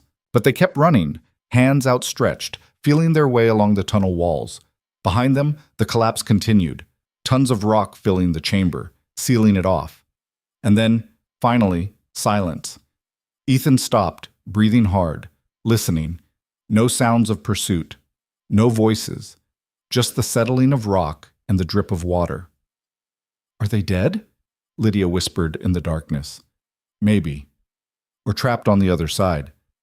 Ethan fumbled in his pack for matches and lit one. The tiny flame barely pushed back the darkness, but it was enough to see the tunnel ahead, still intact. Either way, they're not following us anymore. They had no lantern now, just matches. Ethan counted them, 12 left. Not enough to light their way through the entire tunnel, but better than nothing. "We saved them," he said. "Use them only when we have to. Feel your way along the wall. Stay close to me." They moved through the darkness for hours. Time lost all meaning. Ethan counted his steps, tried to keep track of distance, but it was impossible. The tunnel twisted and turned, rose and fell. Sometimes it was so narrow they had to squeeze through sideways. Other times it opened into larger passages that echoed with their footsteps. Twice they hit dead ends and had to backtrack, wasting precious time in matches. Lydia fell once, hard, and Ethan heard her cry out in pain. He lit a match and saw her sitting in a puddle, her hands bleeding from scraping against the rock. "I'm fine," she said before he could ask. "Just keep moving." They kept moving. The air grew fresher gradually, carrying the faint smell of pine and snow. Ethan's heart lifted. They were getting close to the exit, and then they saw it. A pinpoint of gray light ahead, distant but real. Daylight. They stumbled toward it, their pace quickening despite their exhaustion. The tunnel widened, the ceiling rose, and suddenly they were at the exit, a rough opening in the mountainside, snow visible beyond, and the pale light of dawn breaking over the peaks. They collapsed in the entrance, gasping, laughing with relief and exhaustion. They'd made it through. Against all odds, they'd survived the tunnel. But when Ethan looked out at the landscape beyond, his relief turned to ice. They were in a narrow valley, steep-sided and filled with deep snow. And at the far end, barely visible in the morning light, were men on horseback. A lot of men. Lydia saw them too. No, it's not possible. But it was. Somehow, some way, the hunters had circled around. They'd known about the tunnel, or guessed, and sent men to cover the exit, and now those men were riding toward them. How? Lydia's voice was hollow. How did they know? Doesn't matter. Ethan pulled her to her feet. We move. Now. They ran from the tunnel into the snow-choked valley, but there was nowhere to hide. The slopes were too steep to climb, the valley too narrow to navigate. They were trapped. The riders closed in, 6 of them, rifles drawn, faces hard. They surrounded Ethan and Lydia in a loose circle, cutting off any escape. The lead rider was a man Ethan hadn't seen before, older, scarred, with the look of someone who'd been killing for money longer than Ethan had been alive. He pulled a revolver and aimed it at Ethan's chest. Drop the rifle. Ethan didn't move. You're going to kill us anyway. Maybe. But if you drop it now, the lady dies quick and clean. You fight, and we make it hurt. The man's smile was cold. Your choice. Ethan looked at Lydia. She was exhausted, terrified, but still standing, still fighting. He'd brought her this far. He couldn't let it end like this. He dropped the Winchester into the snow. Good choice. The man gestured to one of his companions. Take the ledger. A younger rider dismounted and approached Lydia. She backed away, clutching her coat. Don't touch me. Hand it over, lady. This doesn't have to get ugly. It's already ugly. Lydia pulled the ledger from her coat and held it up. You want this? Come take it. The rider reached for it, and Lydia hurled it as hard as she could into the snow behind the circle of men. For a moment, everyone froze. Then chaos erupted. 3 of the riders turned to chase the ledger, breaking formation. Ethan dove for the Winchester, rolled, came up firing. His first shot took the leader in the chest, spinning him out of the saddle. His second shot hit one of the other riders in the shoulder. Lydia pulled her revolver and fired at the man who'd approached her. The bullet caught him in the leg, and he went down screaming. The remaining riders returned fire. Bullets kicked up snow around Ethan. One grazed his shoulder, hot and burning. He dropped behind a boulder and kept shooting. One rider charged him on horseback. Ethan waited until the last second, then fired.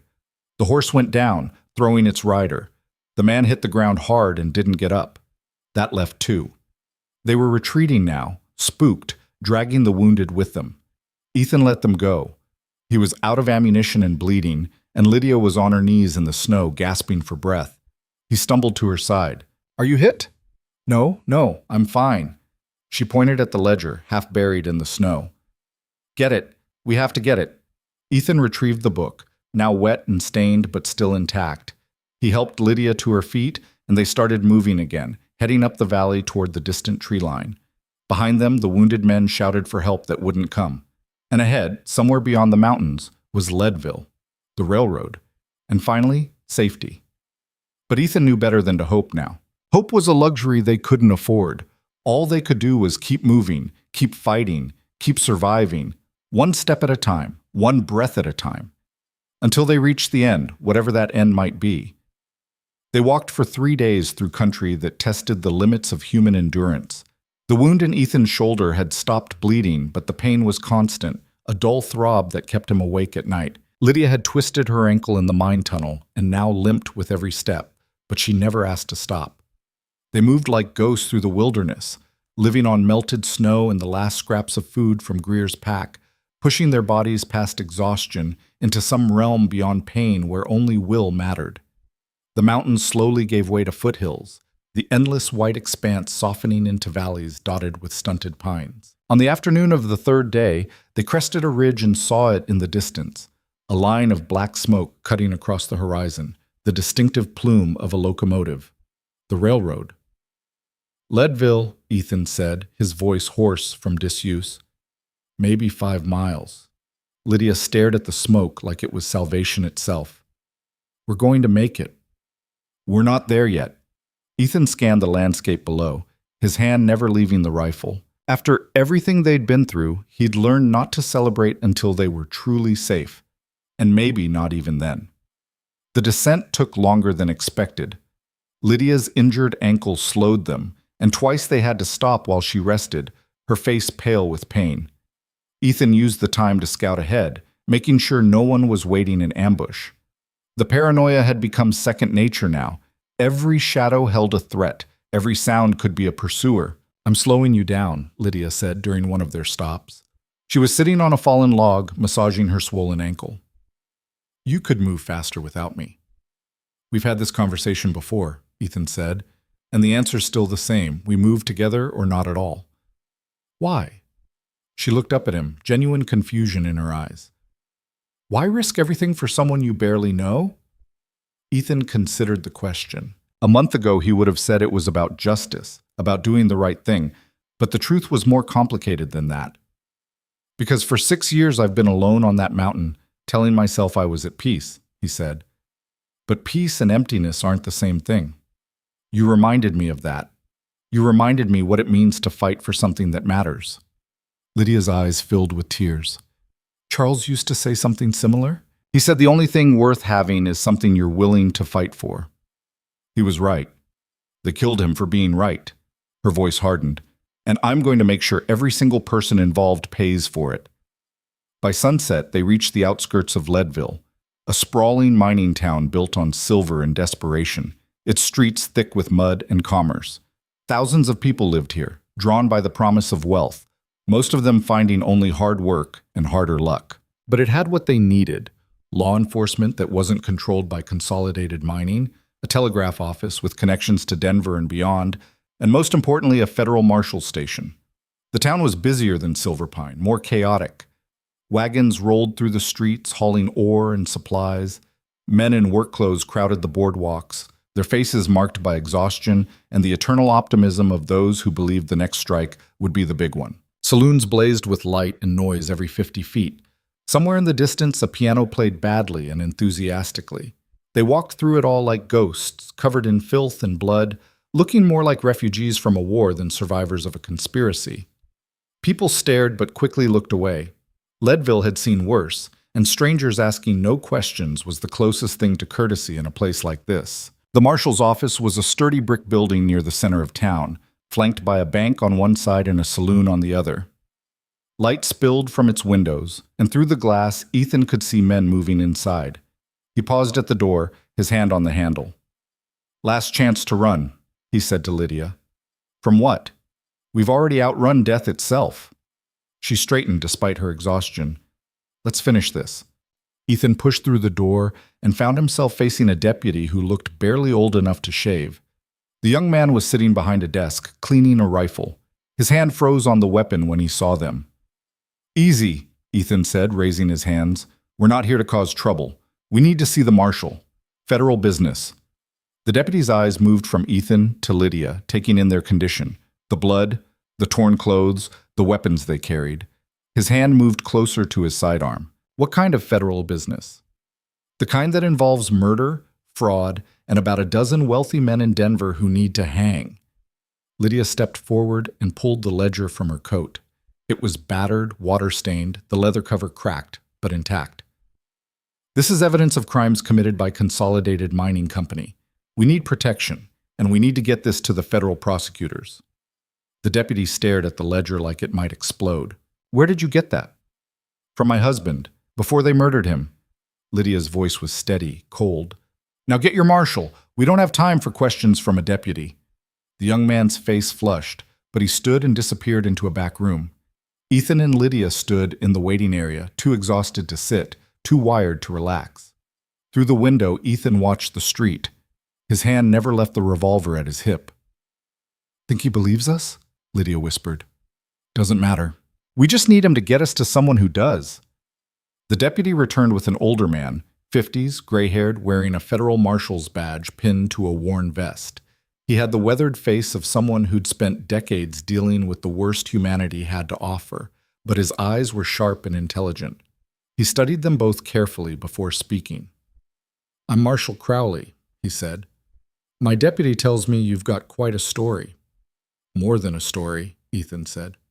"Evidence." Crowley gestured to his office. "Then you'd better come tell it." They spent the next 2 hours recounting everything, from Charles Hale's discovery of the fraudulent ledger to his murder in Denver, from Lydia's desperate flight into the mountains to the men who'd hunted her, from the burning of Ethan's cabin to the avalanche that buried Voss and his men, the harrowing journey through the mine tunnel, the final shootout in the valley. Crowley listened without interrupting, his expression growing grimmer with each detail. Occasionally he made notes, but mostly he just listened with the intensity of a man who knew how to separate truth from lies. When they finished, he sat back in his chair and was quiet for a long moment. Finally, he picked up the ledger and began flipping through it slowly. His lips moved as he read the names, the numbers, the dates. Months of financial records meticulously kept by Charles Hale, documenting fraud on a scale that could destroy lives and topple companies. "These names," Crowley said, tapping a page. "Samuel Morrison, Director of Consolidated Mining, Judge Theodore Walsh, Senator Marcus Blackwood." He looked up at Lydia. "You understand what you're holding here? This isn't just evidence of corporate fraud. This implicates some of the most powerful men in Colorado, men with connections to Washington."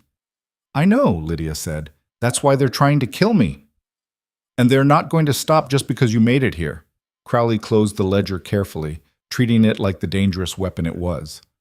"The men behind Consolidated Mining have money, influence, politicians in their pocket. They'll lawyer up, claim this ledger is falsified, drag your name through the mud. They'll say you killed your husband for the insurance money and invented this conspiracy to cover your tracks." "Let them say whatever they want," Lydia said, her voice hard. "I'll testify. I'll tell the truth. The truth doesn't always win, ma'am. Not when the other side can afford better lies." Crowley stood and walked to the window, hands clasped behind his back. "I've been a marshal for 20 years. I've seen guilty men walk free because they had expensive lawyers. I've seen innocent people hang because they couldn't afford a defense. Justice isn't blind, it's just expensive." Ethan slammed his hand on the desk, making both the marshal and deputy jump. "So what are you saying? That we went through hell for nothing? That those men get away with murder?" Crowley turned from the window, and his expression had changed. The cynicism was still there, but underneath it was something harder. "I'm saying it's going to be a long fight, and there are no guarantees. I'm saying that powerful men don't fall easily, but I'm also saying..." He walked back to the desk and picked up the ledger again. "That in 20 years of law enforcement, I've never once seen evidence this damning. Names, dates, amounts, witnesses who can corroborate at least some of it. This ledger is a weapon. And if we use it right, if we protect you long enough to testify, if we can find a prosecutor with enough spine to take the case, then yes, we can put those bastards where they belong. Then do it, Lydia said. Crowley studied her face for a long moment. You understand what you're signing up for? These men have already killed your husband and tried to kill you. They've sent bounty hunters, corrupt lawmen, hired guns. If word gets out that you're here, that you're planning to testify, they'll send worse. They'll come at you with everything they have. Let them come, Lydia said. I'm tired of running. That makes two of us, Ethan added. Crowley nodded slowly. All right, then here's what we do. First, I put you both in protective custody. You don't leave this building, you don't talk to anyone, you trust no one except me and my deputies. Second, I contact the U.S. Attorney's Office in Denver. There's a prosecutor there named Harrison Vale. He's made a career out of going after corruption in high places. If anyone will take this case, it's him. Third, I make copies of this ledger and send them to secure locations. Insurance? In case someone tries to destroy the original. How long will all this take? Ethan asked. Weeks, maybe longer. Crowley saw the frustration on their faces and held up a hand. I know that's not what you want to hear, but we only get one shot at this. If we move too fast, if we make mistakes, these men will walk. We need to do it right. Lydia looked at Ethan. He could see the exhaustion in her eyes, the toll that weeks of running and fighting had taken. But he also saw determination that hadn't dimmed. Weeks, she said. We can do weeks. Then it's settled. Crowley moved to the door and called for his deputy. Get them set up in the back room, and I want armed guards on rotation 24 hours. No one gets near them without my authorization. That night they slept in the marshal's office, on narrow cots in a back room that had been converted into makeshift quarters. It wasn't comfortable. The room was cold, the cots hard, and the sounds of the town filtered through the thin walls. But it was the first time in 2 weeks they'd slept behind locked doors with armed guards standing watch. Ethan lay on his cot, staring at the ceiling, listening to Lydia's breathing from across the room. Despite the exhaustion that weighed on every limb, sleep wouldn't come. His mind kept replaying everything that had happened. The choices made, the lives taken, the narrow escapes that had felt more like miracles than luck. Ethan? Lydia's voice came from the darkness. Are you awake? Yeah. Do you think it'll work? Do you think they'll actually face justice? He considered lying, offering false comfort, but they'd been through too much for lies. I think we did our part. We got the evidence to people who can use it. The rest is up to lawyers and judges and juries, people who get paid to care about justice. That doesn't sound very hopeful. Hope's a luxury, Ethan said. We deal in survival. She was quiet for a moment. Then she said, Thank you, Ethan, for everything. I know you didn't have to help me. You could have turned me away that first night, and none of this would have happened. You'd still have your cabin, your peace. That wasn't peace. That was just hiding. He turned his head to look at her cot in the darkness. You know what I learned in the war? That there's no such thing as staying out of the fight. You can run to the mountains, you can build walls, you can tell yourself you're done with the world. But the world doesn't care. It finds you anyway.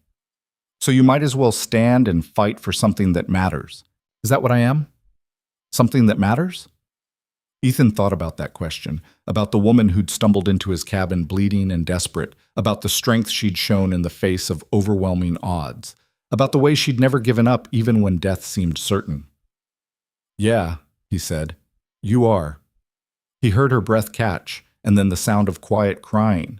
Not the desperate sobs of despair, but something softer. Relief, maybe. Or gratitude. Or just the release of tension that had been building for weeks. Eventually, her breathing steadied and deepened. She'd fallen asleep. Ethan lay awake a while longer, his hand resting on the revolver beside his cot, listening to the sounds of the town settling into its nighttime rhythms. Somewhere out there, powerful men were plotting their next move. But for tonight, in this small room, with its locked door and armed guards, they were safe. It would have to be enough. The next 3 days passed in tense waiting. Crowley kept them confined to the marshal's office while he worked behind the scenes. He sent telegrams to Denver, made copies of the ledger, reached out to contacts in the federal government. His deputies brought them meals and fresh clothes. Slowly, they began to look less like refugees and more like people again. On the 4th day, trouble arrived. Ethan was standing at the window, watching the street, when he saw them, a group of well-dressed men getting off the afternoon train. 4 of them, wearing expensive suits and carrying leather cases. They didn't look like bounty hunters or hired guns. They looked like lawyers. And lawyers, Ethan had learned, could be more dangerous than bullets. He called Crowley over. The marshal took one look and cursed under his breath. Consolidated Mining's legal team. I was wondering when they'd show up. What do they want? To stop us before we can get the evidence to a prosecutor. Crowley watched as the lawyers made their way toward the courthouse. They'll file injunctions, challenge the ledger's authenticity, try to discredit Miss Hale. It's what lawyers do when they can't win on the facts. Within 2 hours, a deputy arrived with papers. The lawyers had filed an emergency injunction claiming the ledger was stolen property and demanding its immediate return. They'd also produced affidavits from witnesses in Denver, hotel staff who claimed they'd seen Lydia arguing violently with her husband, neighbors who said she'd threatened him, a doctor who'd treated her for what he called nervous hysteria and questioned her mental stability. Crowley read the papers with a scowl that deepened with every page. When he finished, he tossed them onto his desk with disgust. They work fast, I'll give them that. What does this mean? Lydia asked. She'd gone pale when Crowley mentioned the affidavits.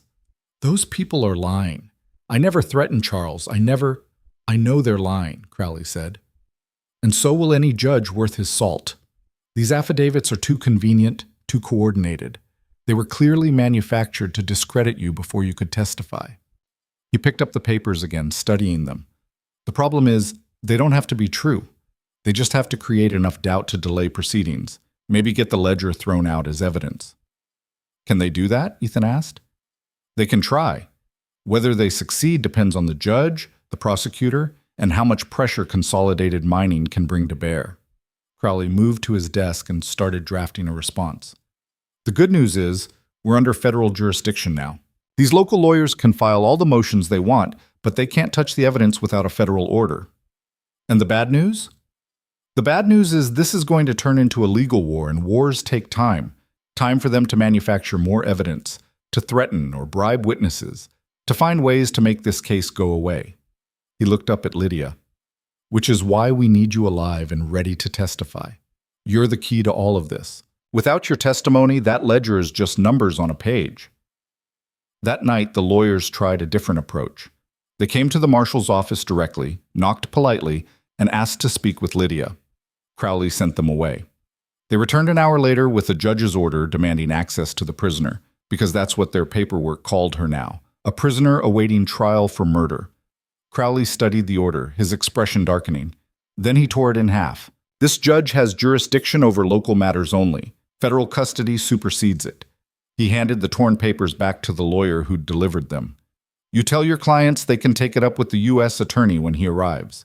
Until then, Miss Hale is under my protection, and that protection isn't negotiable. The lawyer, a thin man with oiled hair and calculating eyes, didn't seem surprised or upset by the refusal. If anything, he smiled slightly. Very well, Marshal, but you should know that Consolidated Mining has friends in high places, friends who can make your life very difficult. I've been threatened by better men than you, Crowley said. Now get out of my office. The lawyer left, but his parting glance at Lydia carried a promise that this wasn't over. Ethan pulled Crowley aside after the lawyers departed. They're going to escalate. I know. We should move Lydia. Get her out of town, somewhere they can't find her. Where? Crowley spread his hands. These men have resources across the entire territory. They've already proven they can track her through the mountains in winter. Where could we possibly hide her that they wouldn't eventually find? Then we make a stand here. That's what I'm planning. Crowley moved to the window and looked out at the darkening street. I've sent word to Denver requesting additional marshals. Should arrive in a few days. Until then, we hold this office like a fort. But 3 nights later, someone tried to burn them out. Ethan woke to the smell of smoke and the sound of shouting. He was on his feet instantly, revolver in hand, his war-trained reflexes taking over before his conscious mind caught up. He burst from the back room to find deputies rushing toward the front entrance where flames were crawling up the wooden frame, spreading fast. Fire! Someone yelled. Get water! Crowley was already organizing a response, sending men for buckets. tearing down curtains that might catch fire, shouting orders with the calm authority of someone who dealt with emergencies before. Ethan joined the effort, helping to haul water from the pump outside, throwing it on the flames even as the heat singed his eyebrows. Lydia appeared beside him with another bucket. "Who did this? Who do you think?" Ethan threw water on a section of wall that was starting to smolder. "They couldn't get to you legally, so now they're trying other methods." They fought the fire for 20 minutes that felt like hours. The flames were stubborn, kept finding new places to catch even after they thought it was out. But finally, with most of the front entrance charred and the office filled with smoke, they managed to beat it down completely. Crowley stood in the street, staring at the damage. His face was black with soot, his clothes singed. "Amateurs." "What?" Ethan turned to him. "Whoever set this fire, they were amateurs. They splashed oil on the door but didn't account for the wind direction. Half of it blew away before they lit it. If they'd known what they were doing, this whole building would be ash by now." Crowley's expression was grim, which means Consolidated Mining is hiring local talent. The professional killers are all dead. Voss, his men. Now they're working with whoever they can find in Leadville, and those people don't have the skills. "That should be good news," Lydia said. "It's not, because amateurs are unpredictable. A professional killer has standards, methods, limits. An amateur will try anything. Consequences be damned." He turned to his deputies. "Double the watch. And I want patrols around the building every hour. No one gets close without being challenged." The arson attempt was just the beginning. Over the next few days, the attacks escalated in different ways. Someone threw a brick through the office window with a note attached. "Give up the murderess, or next time it's bullets." The local newspaper ran a story questioning why the marshal was protecting a woman wanted for killing her husband, suggesting that Crowley must be corrupt or compromised. Public opinion, carefully manipulated through planted stories and paid agitators, began to turn against them. Men gathered on street corners, talking loudly about justice and law and order. Some of them were probably just ordinary citizens stirred up by propaganda. But others, Ethan recognized the type, were hired troublemakers, paid to create the appearance of public outrage. "They're building toward a lynch mob," Ethan told Crowley one evening as they watched a crowd gathering in the street. "I know." Crowley's hand rested on his gun belt. "But they're not quite ready to make that move yet. They're testing us, seeing how we react." "What happens when they stop testing?" "Then we find out if my deputies are willing to shoot citizens to protect a prisoner." He looked at Ethan. "Are you willing to do that?" Ethan thought about it, really thought about it. Could he shoot an unarmed man who'd been lied to and manipulated into thinking Lydia was a murderer? Could he kill someone who genuinely believed they were serving justice? "To protect Lydia," he said finally. "Yes, I could." Crowley nodded slowly. "Let's hope it doesn't come to that." On the morning of the 7th day, salvation arrived in the form of Harrison Vale. He came on the early train from Denver with an escort of 6 federal marshals, all heavily armed and looking like they expected trouble. Vale himself was a thin man in his 40s with wire-rimmed glasses and the sharp, intelligent eyes of someone who'd spent his career reading legal documents for hidden meanings. He wore a simple dark suit and carried a leather briefcase that looked like it had been through a war.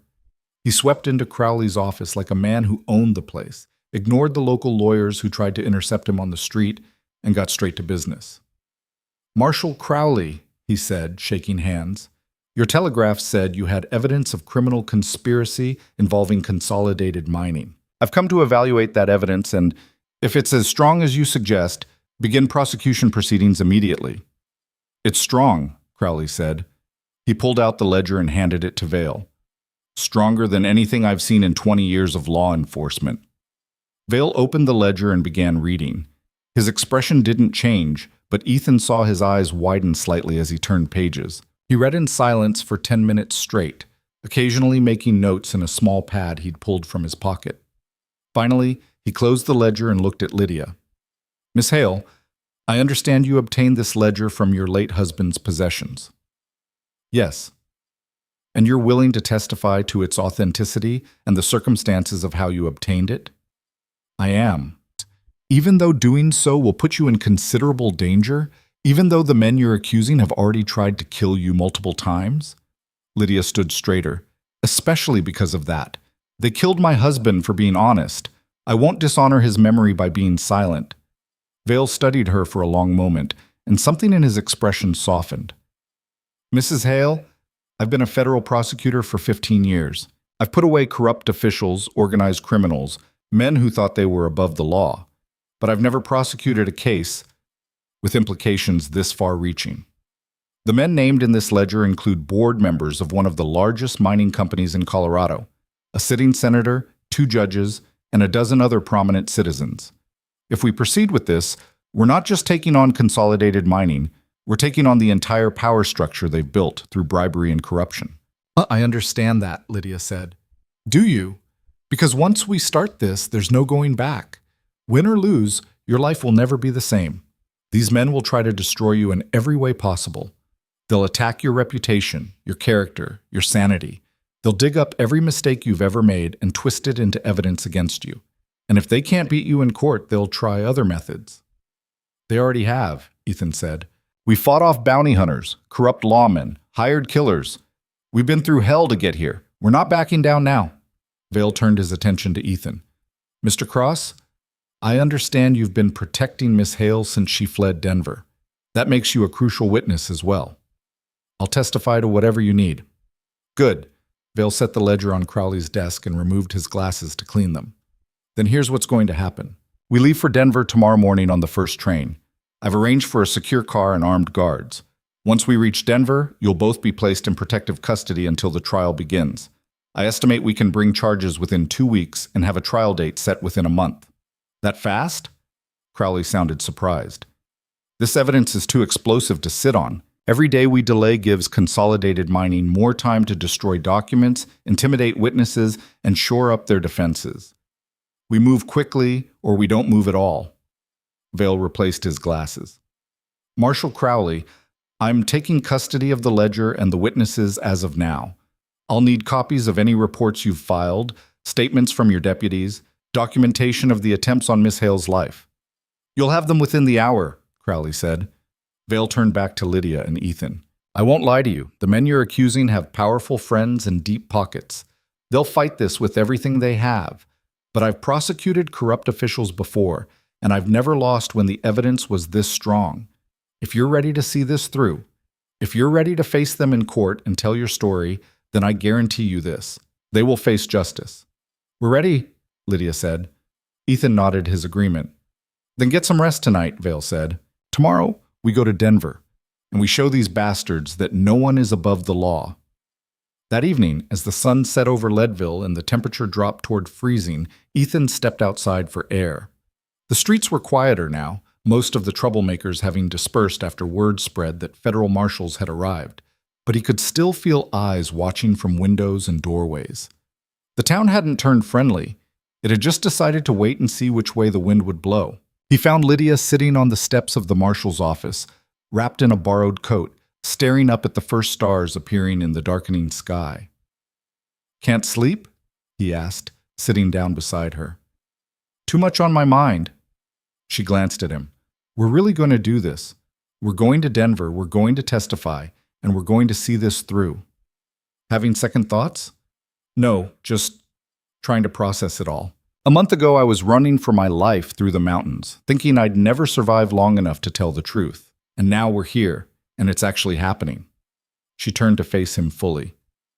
What are you going to do after the trial? Ethan had been asking himself the same question. Haven't decided. Maybe go back to the mountains, rebuild the cabin. Alone? The question hung in the air between them, weighted with meaning. Ethan looked at Lydia, really looked at her. A month ago, she'd been a desperate stranger hiding in his cellar. Now she was, what? A partner? A friend? Something more complicated that he didn't have words for yet? I've been alone for 6 years, he said carefully. Got pretty good at it. Made it into an art form, actually. Is that what you want? More years of solitude? I wanted peace. Thought isolation was the way to get it. He stared out at the street, at the people moving through the twilight. But I was wrong. Peace isn't about running away from the world. It's about finding something worth fighting for, something worth protecting. Lydia was quiet for a moment. Then she said, Did you find it? Ethan looked at her. At this woman who'd endured more in a month than most people faced in a lifetime, who'd lost her husband to murder but refused to let his death be meaningless, who'd been hunted, shot at, nearly frozen to death, and kept going anyway because she believed in something larger than her own survival. "Yeah," he said. "I think I did."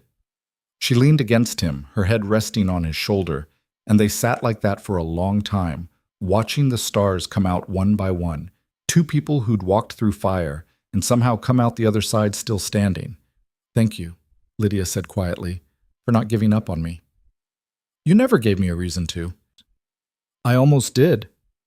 In that mine tunnel, when we thought Porter had us trapped, I almost told you to leave me behind and save yourself. I wouldn't have done it. I know. That's what stopped me from asking." She lifted her head to look at him. "Why, Ethan, why stay with me when leaving would have been so much easier?" He thought about that, about all the choices that had led to this moment, sitting on the steps of a marshal's office in a mining town at the edge of wilderness, waiting to face down some of the most powerful men in Colorado. "Because 6 years ago I lost everything that mattered," he said. "My wife, my daughter, my reason for living.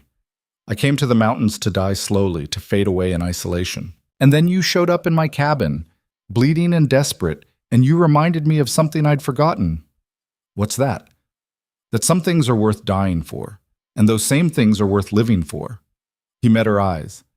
"You gave me back my purpose, Lydia. The least I could do was help you hold on to yours." She kissed him then, soft and brief, but unmistakable. When she pulled back, her eyes were bright with tears. "When this is over," she said, "when the trial's done and the men who killed Charles are in prison, what then?" "Then we figure out what comes next. Together." "Together," she repeated, like she was testing the word. "I like the sound of that." They sat outside until the cold drove them in, and that night, for the first time since they'd fled into the wilderness, Ethan slept without nightmares. The future was still uncertain, still dangerous, but he no longer faced it alone. The journey to Denver took 2 days by train. Vale had arranged for a private car at the rear of the train, with armed marshals posted at both ends. The windows were shuttered, the door locked from inside. It felt less like protective custody and more like a prison, but Ethan understood the precautions. Even now, with federal protection, Consolidated Mining might try something desperate. Lydia spent most of the journey reviewing the ledger, memorizing details in case something happened to the physical evidence. Vale sat across from her, occasionally asking questions about specific entries, building the framework of his case. "This entry here," he said, pointing to a page, "May 18th, 1885. Payment of $5,000 to Judge Theodore Walsh. Can you testify to what this payment was for?" "Charles told me," Lydia said. "Walsh was presiding over a lawsuit brought by investors who'd lost money in a failed mine operation. That $5,000 bought a ruling in Consolidated Mining's favor." "Can you prove that?" "Not directly, but the timing is suspicious. The ruling came down 3 days after the payment, and if you check Walsh's financial records, assuming he was stupid enough to keep them, you'll find deposits that don't match his salary." Vale made notes. "Good. That's the kind of corroboration we need. Each piece of evidence by itself might not be enough, but when we stack them all together, the pattern becomes undeniable." They went through entry after entry, building a narrative of corruption that spanned years. By the time they reached Denver, Vale had pages of notes and a prosecution strategy that he said would be devastatingly effective if we can keep you alive long enough to testify. Denver was larger than Ethan remembered, a growing city of brick and stone, with streets clogged by carriages and pedestrians. The train pulled into Union Station just after noon on a gray, cold day that threatened snow. Vale's marshals formed a protective cordon around them as they disembarked, moving quickly to waiting carriages. "Where are we going?" Lydia asked as they climbed inside. "A safe house on the outskirts of town," Vale said. "It's owned by the federal government, used for protecting witnesses in high-profile cases. Armed guards, secure perimeter, no visitors without my personal authorization." The safe house turned out to be a modest 2-story residence in a quiet neighborhood, surrounded by a fence and guarded by marshals who looked like they'd shoot first and ask questions later. Inside, it was Spartan, but comfortable. Beds, a kitchen, a sitting room with boarded windows. "You'll stay here until the trial," Vale explained. "I'll visit daily to prepare your testimony. In the meantime, you don't leave, you don't send letters, you don't contact anyone. Understood? They understood. They'd come too far to get careless now. The trial began 3 weeks later in a federal courthouse in downtown Denver. The courtroom was packed. Journalists, lawyers, curious citizens who'd read about the case in the newspapers. The charges against Consolidated Mining's board members included fraud, embezzlement, bribery of public officials, and conspiracy to commit murder. It was the biggest corruption case Colorado had seen in decades. The defense team was exactly what Ethan expected, a phalanx of expensive lawyers in tailored suits, each one specialized in different aspects of corporate law. They moved with the confidence of men who'd never lost a case because they'd never taken one they couldn't win. But Vail was undeterred. He opened with a devastating summary of the evidence, walking the jury through the ledger entry by entry, showing how Consolidated Mining had systematically defrauded investors, bribed officials, and ultimately resorted to murder to cover their crimes. Then he called Lydia to the stand. She walked to the witness box with her head high, dressed in a simple black dress that Vail had chosen because it made her look like a grieving widow rather than a vengeful crusader. She placed her hand on the Bible, swore to tell the truth, and sat down. Vail started with easy questions: her background, her marriage to Charles, his work for Consolidated Mining. Then he moved to the night of the murder.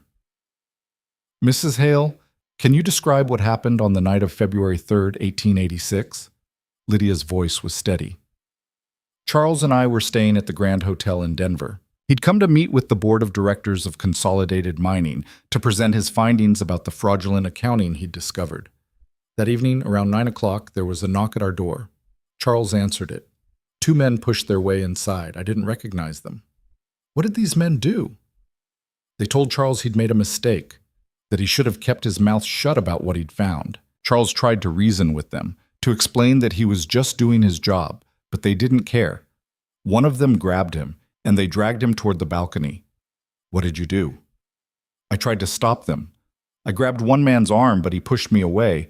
I fell and hit my head on the dresser. When I looked up, they were forcing Charles over the railing. I screamed, but it was too late. They threw him off. Her voice cracked. I heard him hit the ground 4 stories below. The courtroom was absolutely silent. Even the defense lawyers had stopped shuffling papers. What happened after that? Vail asked gently. The men turned to me. One of them said, "She saw us. We have to—" But the other one interrupted. He said, "Leave her. The fall looks like suicide. No one will question it." Then they left. Did you report this to the police? I tried, but when the police arrived, they barely listened to my story. They looked at Charles's body, looked at the balcony, and decided it was suicide. When I insisted it was murder, they said I was hysterical, in shock.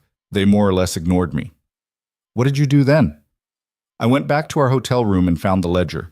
Charles had hidden it under the mattress, told me where it was in case anything happened to him. He knew they might come for him. She looked directly at the jury. I knew if I stayed in Denver, if I tried to go through official channels, they'd kill me too. So I ran. I took the ledger and I ran, hoping I could find someone who would listen, someone who would care about the truth. Vail walked her through the rest of the story. Her flight into the mountains, the bounty hunters who pursued her, the attack on Ethan's cabin, the avalanche, the mine tunnel, all of it. By the time she finished, several jurors were openly crying. Then came cross-examination. The lead defense attorney was a man named Hutchinson, silver-haired and smooth-voiced, with the kind of practiced sincerity that had probably won him 100 cases. He approached the witness stand with a sympathetic smile. Mrs. Hale, I'm very sorry for your loss. Losing a spouse is traumatic, and I can only imagine how difficult these past months have been for you. Lydia said nothing, just watched him with wary eyes. Now, you've told us a very dramatic story about murder and conspiracy, but I'd like to ask you some questions about the days leading up to your husband's death. Is it true that you and Charles had been arguing frequently in the weeks before he died? We had disagreements. All couples do. Disagreements about what? About whether he should present his findings to the board. I was worried about his safety. I thought they might retaliate.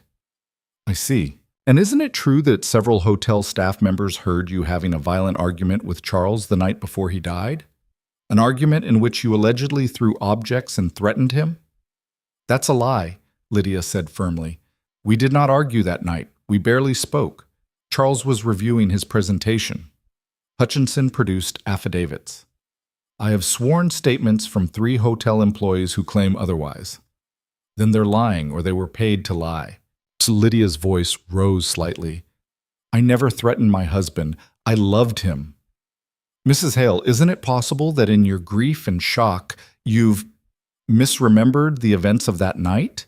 That what you perceived as murder was actually a tragic suicide, and in your traumatized state, you've constructed an elaborate conspiracy to make sense of it? No, I know what I saw. Do you?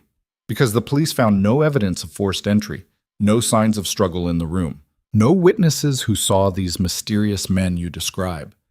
In fact, the only evidence suggests that Charles Hale jumped from that balcony of his own accord. He was murdered, Lydia said through gritted teeth, and you know it. You're working for the men who killed him. Objection, Hutchinson said calmly. The witness is making baseless accusations. Sustained, the judge said. Mrs. Hale, please confine yourself to answering the questions asked. So the cross-examination went on for hours, with Hutchinson trying to poke holes in Lydia's story, questioning her memory, her stability, her motives. But she held firm, never wavering, never contradicting herself. By the time it was over, Ethan could see the frustration in Hutchinson's face. He hadn't broken her. Next, Vale called Ethan to the stand. Ethan had never testified in court before, and the experience was surreal. Sitting in the wooden box, surrounded by lawyers and jurors and spectators, all staring at him like he was some kind of curiosity. He told his story simply and directly. How Lydia had broken into his cabin, what she'd told him, the men who'd come hunting her, the burning of his home, the pursuit through the mountains. Mr. Cross, Vale said, in your opinion, was Mrs. Hale's fear justified? Absolutely. Those men were trying to kill her. I saw it with my own eyes. Can you describe the attack on your cabin? Ethan described it in detail. The bounty hunters, Sheriff Porter, the standoff, the fire. They burned my home to the ground trying to get to her. That's not the behavior of lawmen serving justice. That's the behavior of killers trying to silence a witness. The defense tried to paint Ethan as a violent hermit who'd killed bounty hunters in cold blood, but Vale was ready with evidence showing that every death had been in self-defense.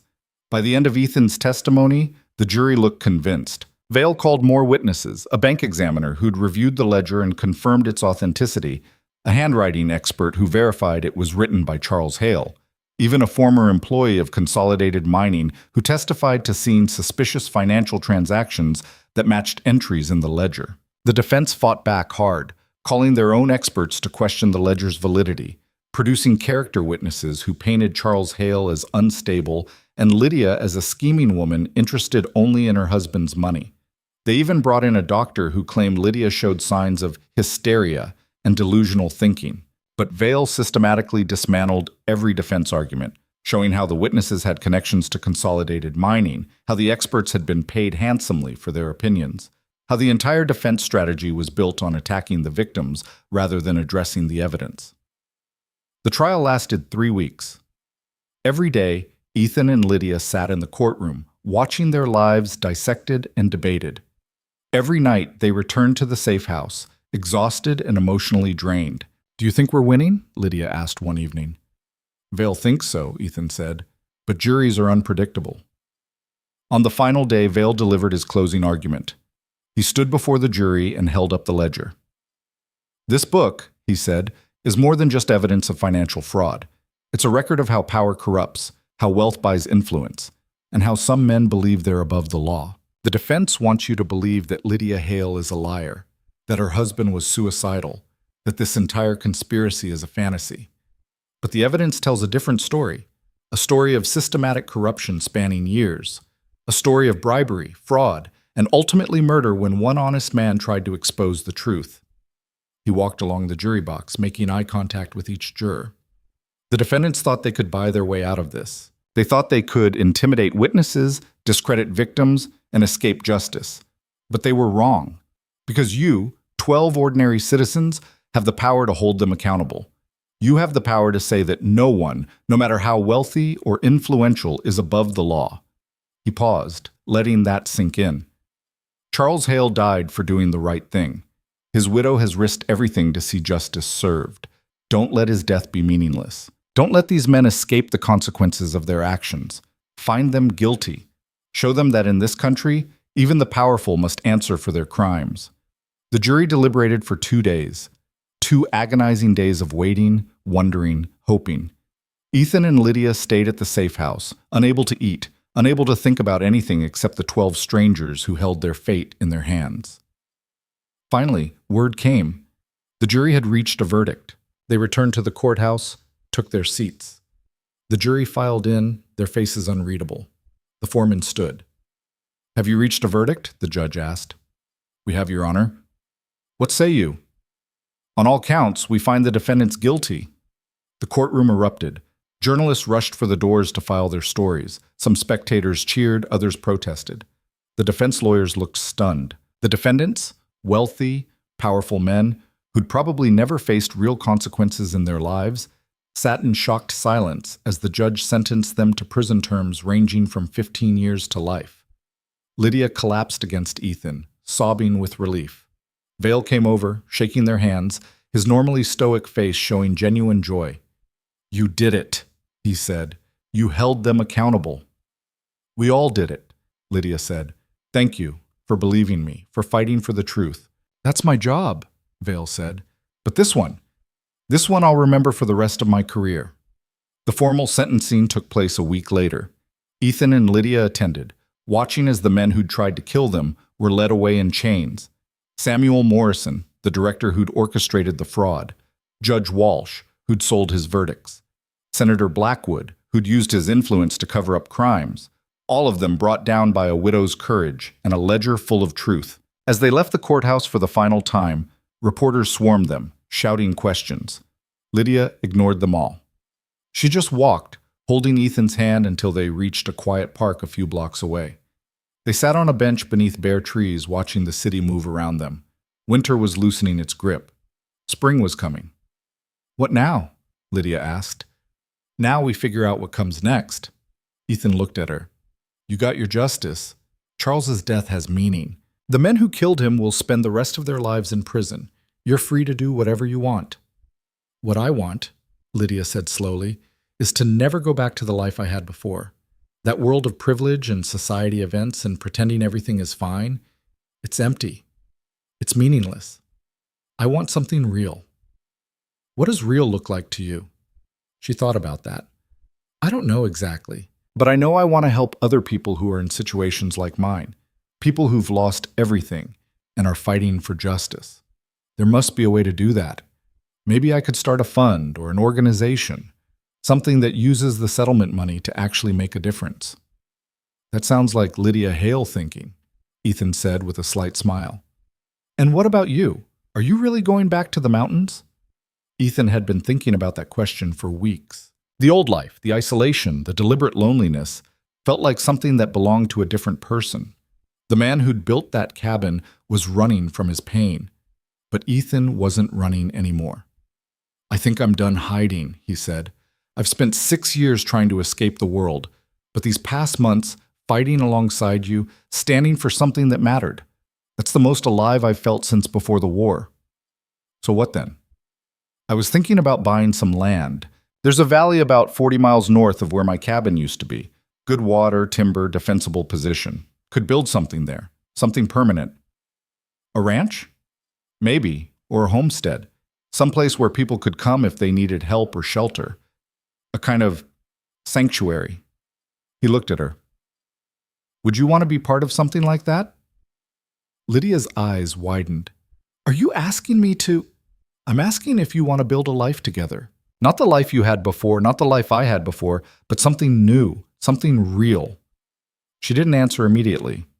She just looked at him.